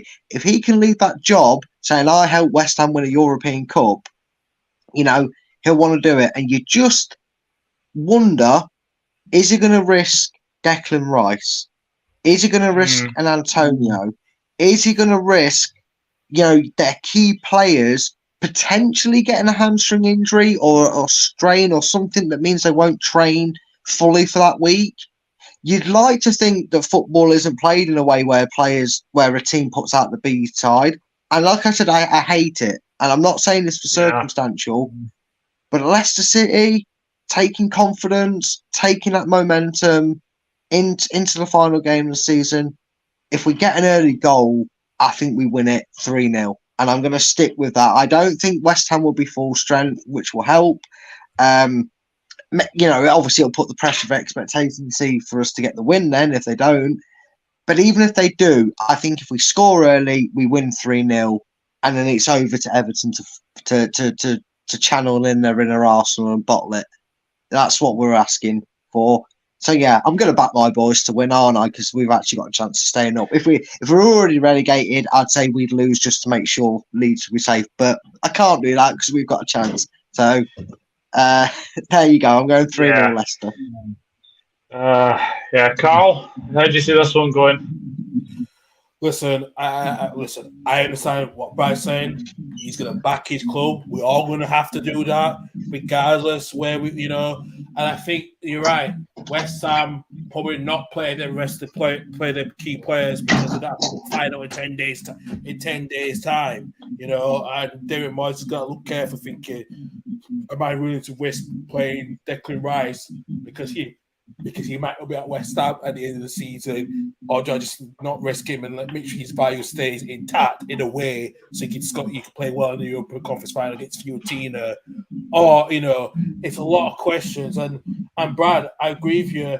If it was between us two, we know we would just get rid of Everton, because Everton, especially the way how they got themselves out of the way they financially, it's like they don't love his team. When did Leeds and Leicester break rules? Leicester didn't break no rules. They did, And I understand you lot need to get the win because it's in your hands because of the bad goal difference. We were in the same position last season. Again, when it was between us and Burnley, and it comes on the last day of the season. And for that matter, it's just so hard. Brad.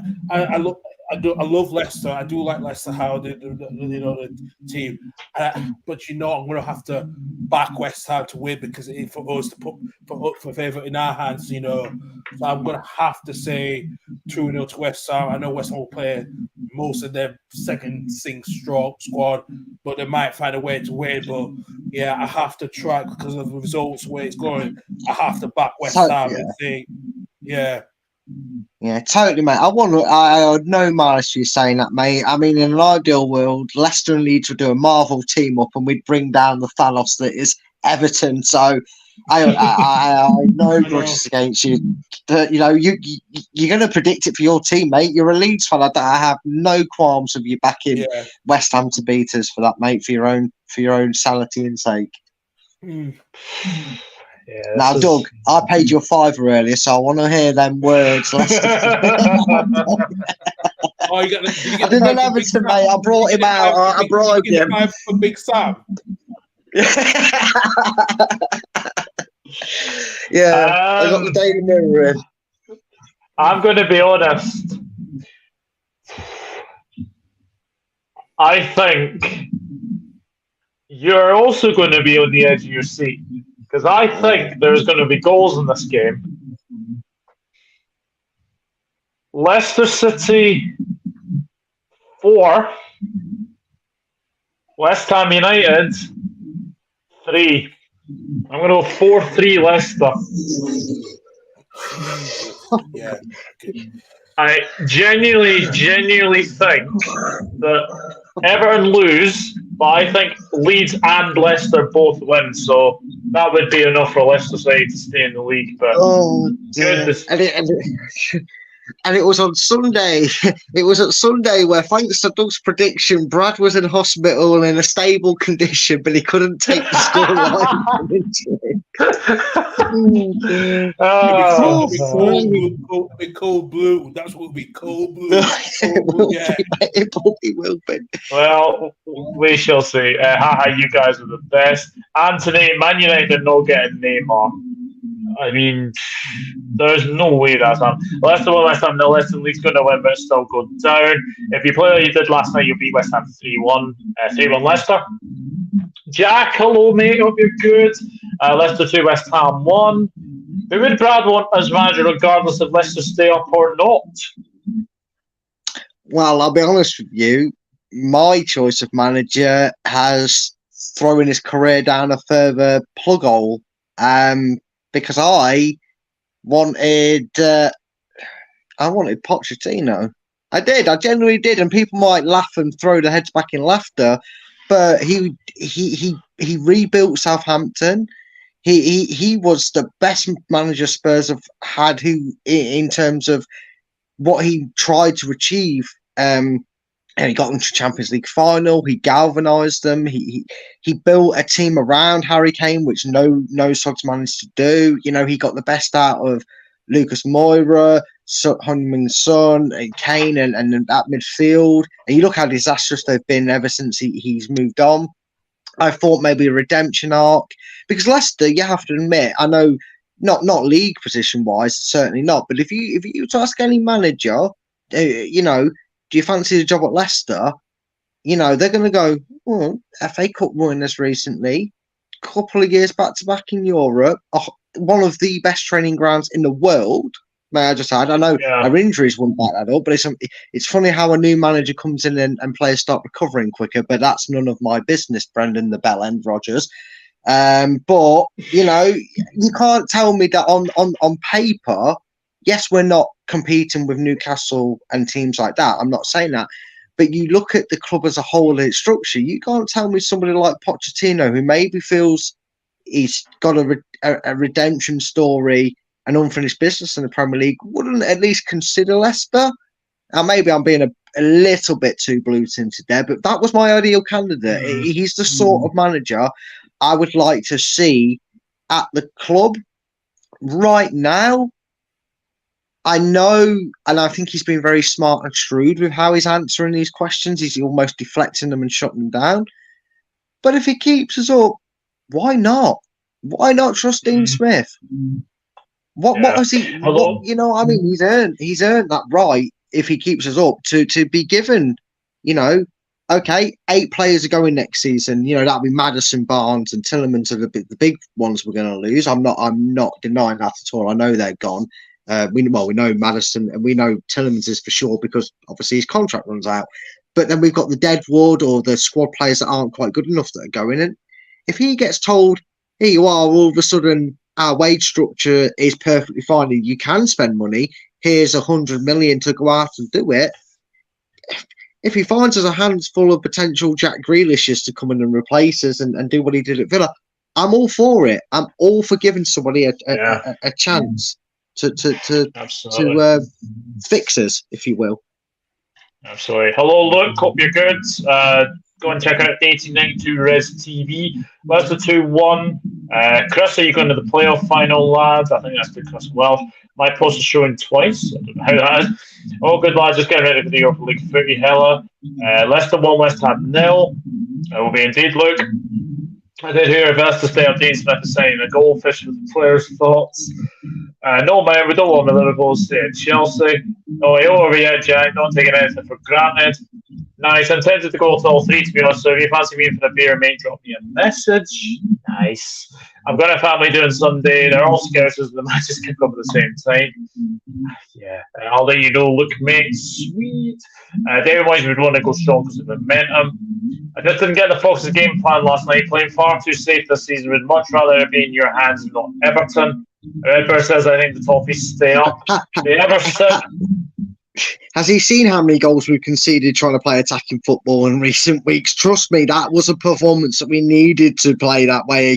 Because honestly, even Dean Smith said it in his post-match Anfield Road. Even he said, look what Brighton did, one of the best teams this season. They played attacking football and got absolutely steamrolled. Yeah. Newcastle did not have an answer. Yeah. They're ever 7-2 down in aggregate with Bournemouth this season. Yes, they are. They certainly are. Enjoy Hella. And hello, Ali News as well. So, yes, I'm predicting Leicester to stay up and Leeds and Everton to go down. So, the next game, well, these next 2 are a bit of damp squibs, to be honest with you, but we'll predict them anyway. Manchester United against Fulham. Karl, Man United, have they improved? I think carefully when I ask this, because home form, fantastic. Absolutely fantastic. I think they've only lost 1 game this season. I think that's to Brighton earlier in the season. Away from home, 6-3 Man City, 7-0 Manchester, 7-0 Liverpool, 4-0 Brentford, 1-0 Brighton, 1-0 West Ham. It's those silly defeats that they're going to be remembered by, aren't they? Yeah, very much so. I just feel like I don't think they've improved, but not. I wouldn't say improve of really doing what would be a difficult team to beat. Hull, and away. I think that's the issue with Manchester United at the moment. I think, in a way, they've just not been good enough. And I think Ten Hag will be very disappointed where how he's been set away from home. It's just been very poor. And I couldn't say it's a big improvement. It's not improvement where they were from the last season, but the season before, but it's not an improvement. There's a lot more that's been done. Excuse me, to be quite honest with you, I just don't know. I think it's not a huge improvement for Manchester United at all. Actually, I just think it's going to be a big summer for Ten Hag. Again, he's got to get the right players, regardless of the takeover situation. I know it's a bit of a concern with that one, but I don't know. I really don't know. I just think it's going to be Man United have to go through to get the right players if they do want to get back into the title race in the coming years. And that's another question they will do if they do it on the Ten Hag. I just think it's going to be. I think it'll be a 1-1 draw between Manchester United. I just think Man United will just have enough just to finish ahead of Liverpool, I think.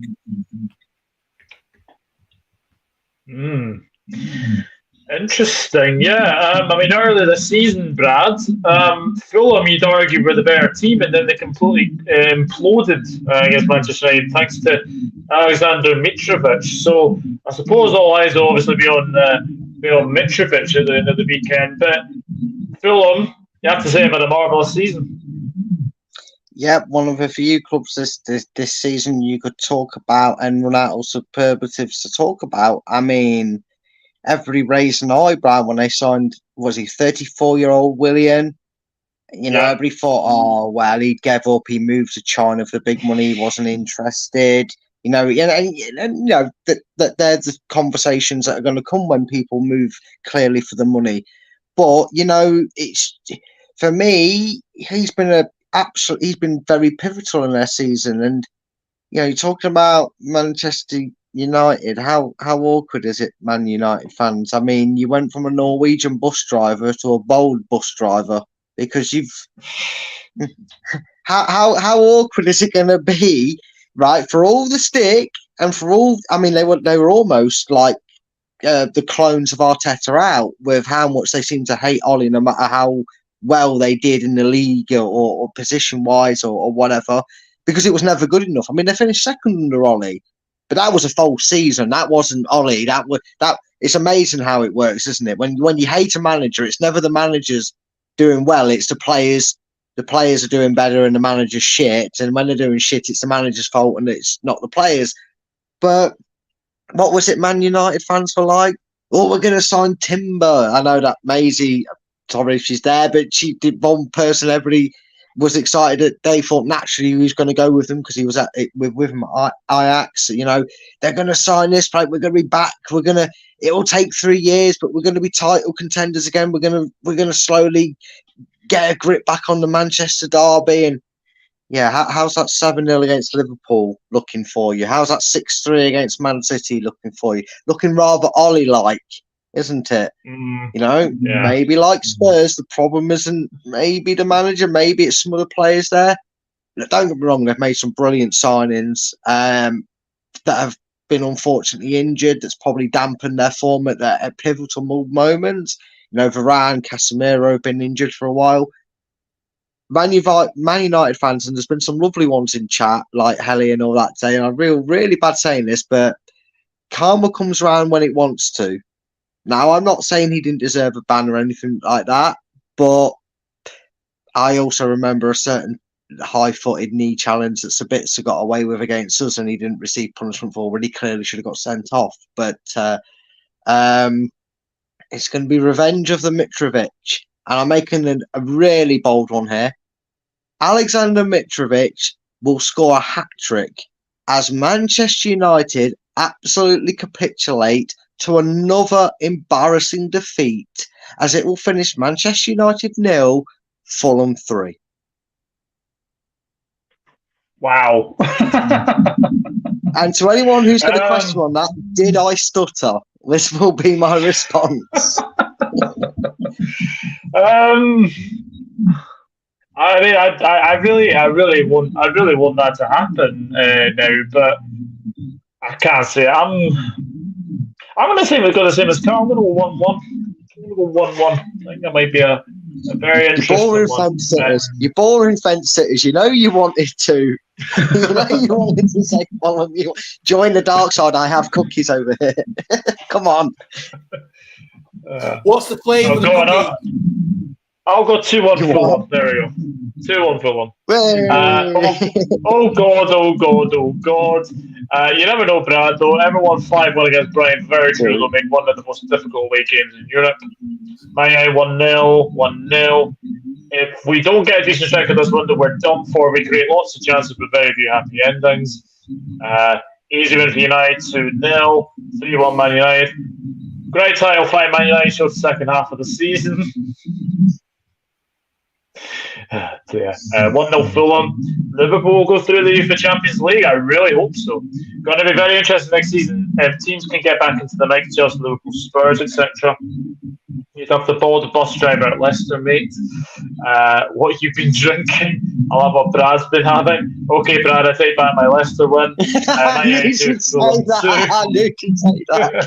I have to have one prediction that gets people talking. There you go. If I'm nothing else, I'm controversial. The final game of the 22-23 Premier League season to predict is at St Mary's, and it's Southampton's last game. For how long? We don't know. And they're coming up against Liverpool at St Mary's. Karl, where did it go wrong for Southampton this season, in your opinion? When they sacked Ralph Hasenhüttl completely, just capitulated. I think that when the board is going to buy, looking at going to young players, it was just not the way it's supposed to be. When Paul said, "Yeah, Lavera's been good enough. Yeah, he can play in the Premier League. Bella Ketcher can do as well too." But you question when the resurgence where Southampton had really good players and they were challenging in the top half a couple of years ago, and then they decided to go to progress slowly. I just worry about this now at the moment and where they go in. And I think the question was what was the board's ambition with Southampton is the number question when after Pochettino went. And I think Pochettino and Ronald Koeman, when they just not got the right managers, they have really struggled. And I think the ownership has to take that into account of not investing in the squad enough to keep, as a 2-9 loss in the last few years, one to Leicester, one to Manchester United. You could say just the depth of the quality of the squad, and they have been struggling. And I think it kind of was catching up to them so quickly. And I'm not going to lie to you, I just think the way that it's going to take a few years for someone to get back up. I don't think they can come up straight away. I think it's going to be a lot of rework to do because they're going to have to sell a lot of good players.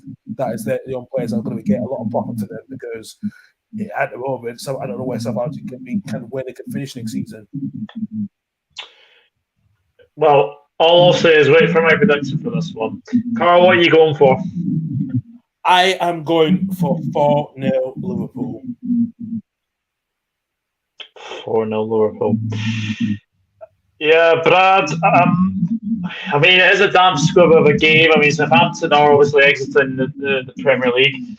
Where do you think it's going wrong for them this season? I think it went wrong just a little bit slightly later than when Karl said. I think with all the miracles he pulled out of his rear end as Southampton manager, I was a little bit shocked he got the sack, but apparently he was always on borrowed time. To come back the way they did both seasons when they got hammered 9-0 is always going to be impressive. But here's something for you, Doug. I have seen Steven Gerrard capitulate as Villa manager. I have seen Frank Lampard skillfully talk his way into the Chelsea job and fuck it up twice, right? And I have seen a man who wore a $9,000 cardigan with more intelligence than he had football knowledge, who conveniently managed Bournemouth to a humiliating 9-0 defeat to yourselves this season. And never ever did I think a manager could outshine them for embarrassment.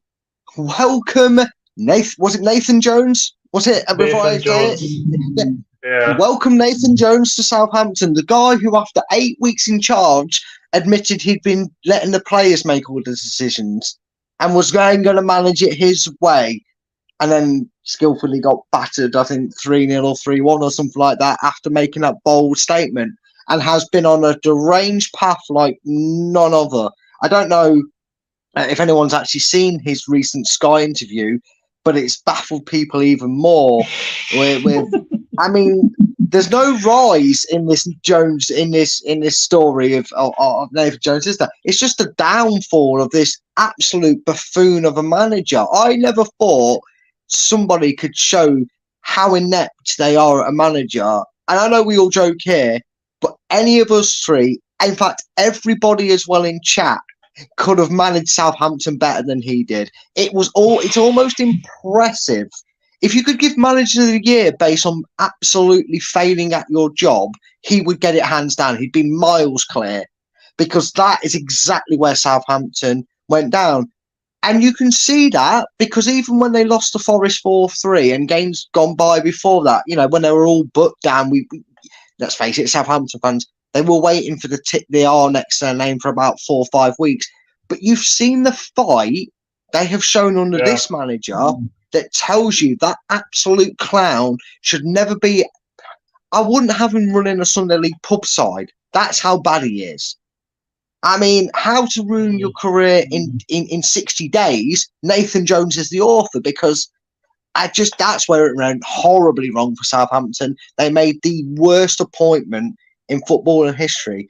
And Doug, you've seen me on Chris's show. If I'm saying they'd been better with Frank Lampard and Steven Gerrard in charge of them, that tells you how bad a job I think Nathan Jones did at Southampton as manager. That's when they got relegated. The second he was announced as manager. Yeah. Just so you know, 5-0 Liverpool. Firmino's going to have a send-off for you guys on his last game. He's going to score a brace. It's going to be 5-0 Liverpool. Well, I did say wait for my prediction. Wouldn't it be very, very nice to give them another 9-0? We gave Bournemouth a 9-0. Douglas. I'm going Southampton 0. Why not? Southampton 0, Liverpool 9. I'm going to do it. Well done, mate. That would be the most humiliating thing for any Southampton fan to suffer, would be that 9-0. But I'm going to go 9-0. So there we go. Why not? It's been a while. It has. Southampton 0, Liverpool 4. Caught back on the touchline, so I expect us to win. Southampton 0, Liverpool 3. A surprise win, 1-0 Fulham. Southampton 0, Liverpool 5. 3-0 Liverpool. Southampton were relegated when the season started. The board relegated them. Yeah, 100%. The bad thing is Fulham and Chelsea have no purpose to fight. They have no chance for the Europa next year. 2-0 Liverpool. If Liverpool get top 4, I'll get the Ricky haircut, which is bald. Look bald. That's a picture worth thinking about. 9-0 Liverpool. Zane thinks is on the same wavelength as me. To be honest, we don't deserve to play in the UEFA Champions League next year after what happened this year with the team struggling all year. Jack, 9-0 Liverpool, one last 9-0 before the Championship. So if I've got an awful squad this season, so inexperienced, combine that together, you get relegated. Klopp needs to rebuild the team from the ground. You can do that by buying good players in the summer window. Yeah, definitely. Nathan Jones stopped Man City winning the quadruple. Yep. Do never underestimate Nathan Jones. He does stop Man City winning the quad. I turn Southampton down, bunch of toys. Lumpy Tard looks crap, walks crap, talks crap, his taxes are crap, he's crap, told that to Chelsea, Dan. Although I agree, but do you really think FSG will give him enough funds to rebuild us from the ground? It's been an embarrassing underachieving shambles of season for Liverpool, so we can get giggly. Philip Bedford, yes, Harvey FSG. And Anthony sends 6-2 to Liverpool. And that, ladies and gentlemen, is the final game to predict. Or is it? Well. Before we go, let's just have a little bit of a discussion of, obviously, Saturday is the biggest game. It's the richest game, that you'd have to say. It's Coventry City against Luton Town. I mean, Karl, 5 years ago, this was a League Two fixture. Now, 5 years later, it is a fixture to get in the Premier League. You just want stories like this, don't you? Yeah, really tremendous stories, and for Luton, for them, it was very, they could have really gone down to the, going back for the National League, and the resurgence, especially where they were years ago.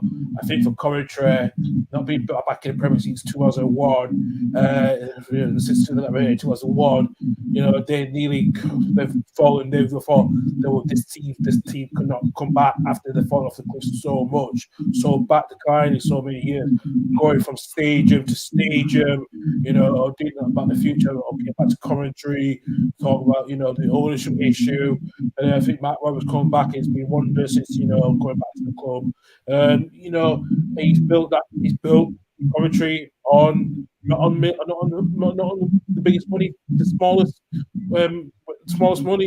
money available for him, and he's done it the right way, and you got to give fair play for that, and I think they are deserved.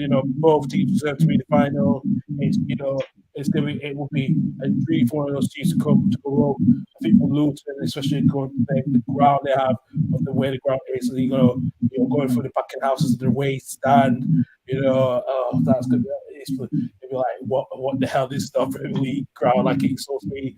You got Coventry as well, who have been back for a long time. I think it's going to be tough to settle who wins it. I really do. It's a shame that we can't have both teams coming up because they deserve it. But in a way, I just think at the moment it's going to be hard to call. It's really hard to call. I'm going to have to push you. Who's coming up? I feel like this is going to be a fairy tale. It's going to be a fairy tale for Luton. I feel like I do. I really do. I just feel like Luton can do it. I don't know why, though. I think it's written in the stars for them. I'm going to have to say Luton. Brad, I mean, I know that obviously Coventry are obviously another one of Leicester's sort of Midlands rivals. But you have to give them credit. 2 years ago, they didn't have a home. No, they didn't. Mike Ashley even tried to evict them this season. That absolute scumbag shouldn't be allowed to do anything with football. I hate to say it a little bit, but it's their seasons were very similar to Nottingham's. When they got promoted, because they were in the relegation zone at the start, they were a mess. I think they even had to make up some point deductions. I don't know, was that last season? Probably season before, maybe I'm thinking of. But he came in, he charged them to the playoffs.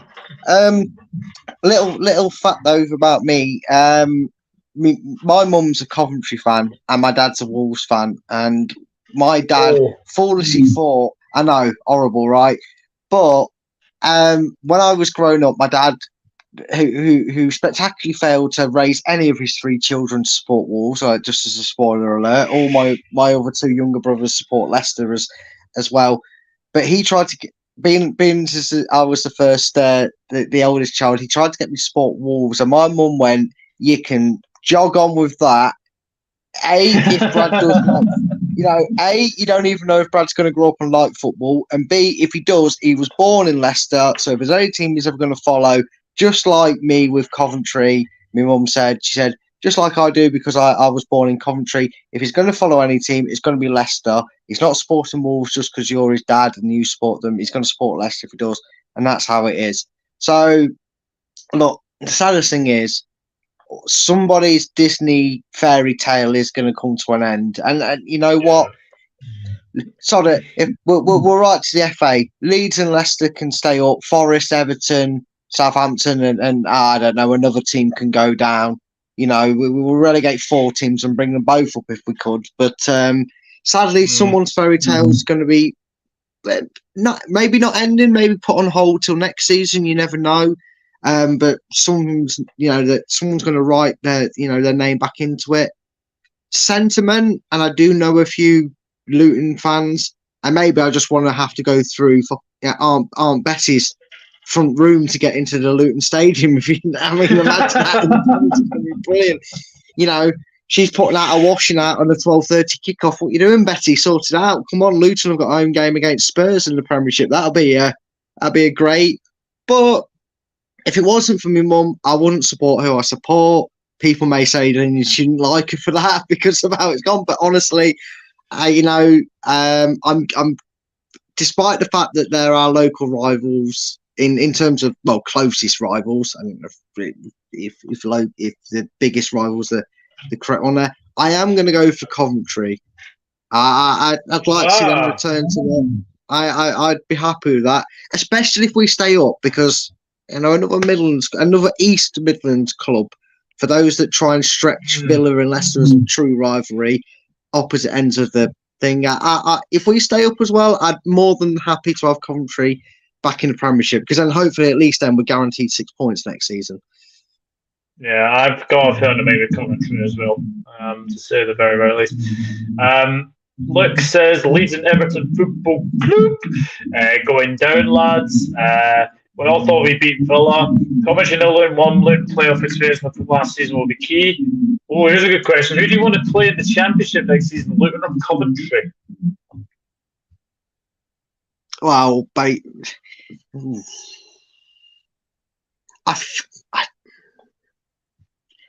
going to say Luton, and I'm going to base that purely off the fact that, unfortunately, I think maybe, just maybe, if they don't get promoted off this momentum, because they nearly got into the playoffs last season, didn't they, Luton? And they just missed out, or they got in the playoffs and didn't obviously get promoted from it. So I think in terms of looking at them as an opposition we've got more chance to beat, I just wonder if Luton don't reach the pinnacle of the Premier League this season, they'll run out of momentum and steam, and then maybe we'll see them start to drop down the Championship again. Again, I'd love to be proven wrong, but I would prefer, if you're saying Leicester in the Championship and the last day of the season, you've got the choice of Luton or Coventry to play to potentially either get in the playoffs or clinch automatic. I'd fancy our chances against a Luton side, because I think their mentality has got more chance to be an easier opposition than Coventry would be for us. So for me, if I'm a Championship Leicester fan next season, I'd prefer it to be Luton. Karl?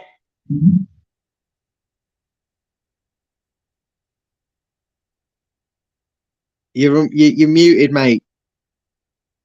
Sorry. I thought I was still muted there.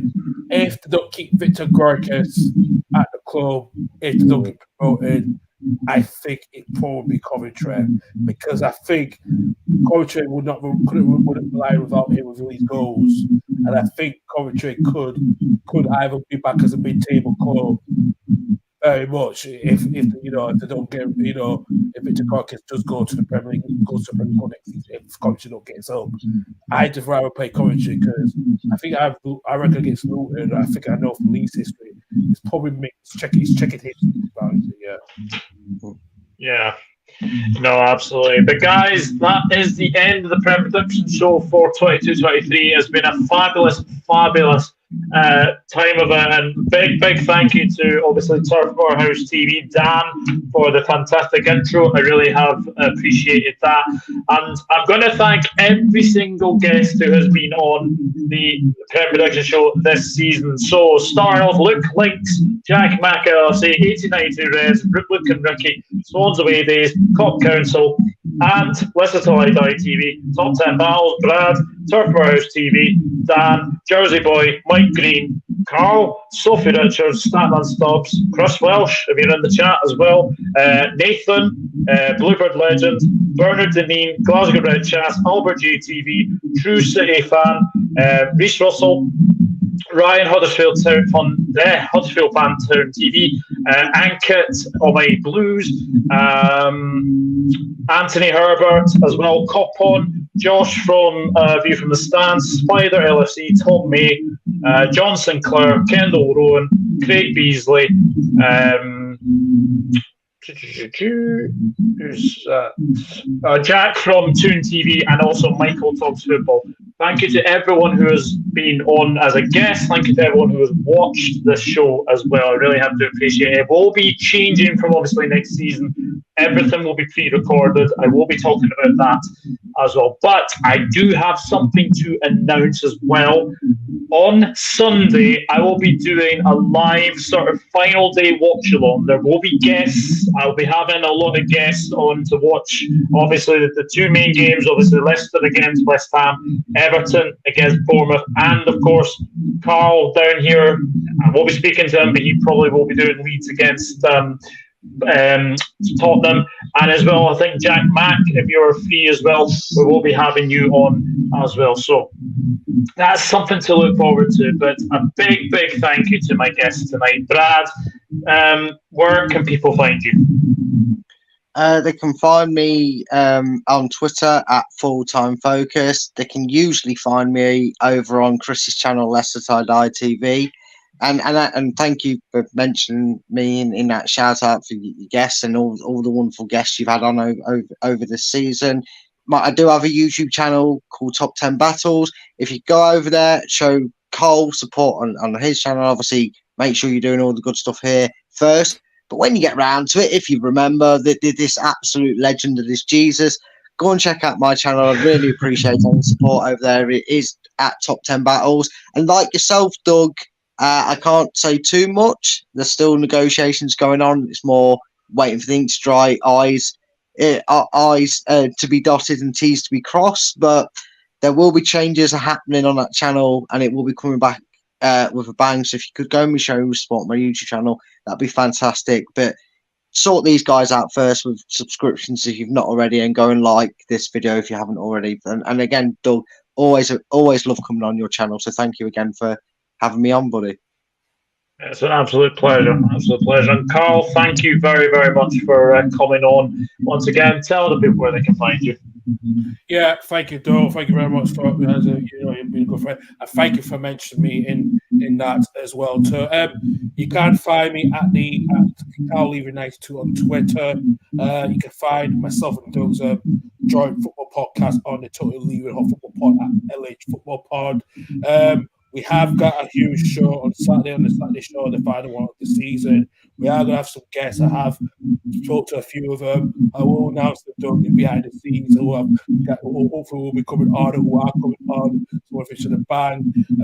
But yeah, you can find it at the channel here on YouTube, at the Total Levy Football channel as well. Please subscribe. We are just right about getting to over 60 subscribers.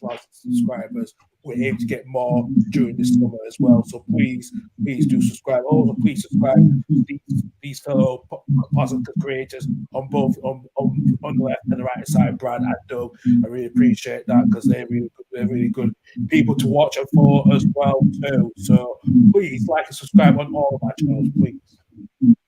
No, it's been a pleasure doing this show, and I will hopefully be obviously doing it next season as well. But obviously, it'll be a little bit different as well. But no, thank you to everyone who's tuned in. Thank you to everyone who has also been on the show as well.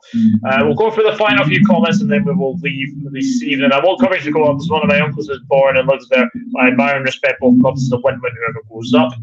I don't think neither be good enough to stay up, in my opinion. Good luck in the championship to Brad, Karl, and Brad.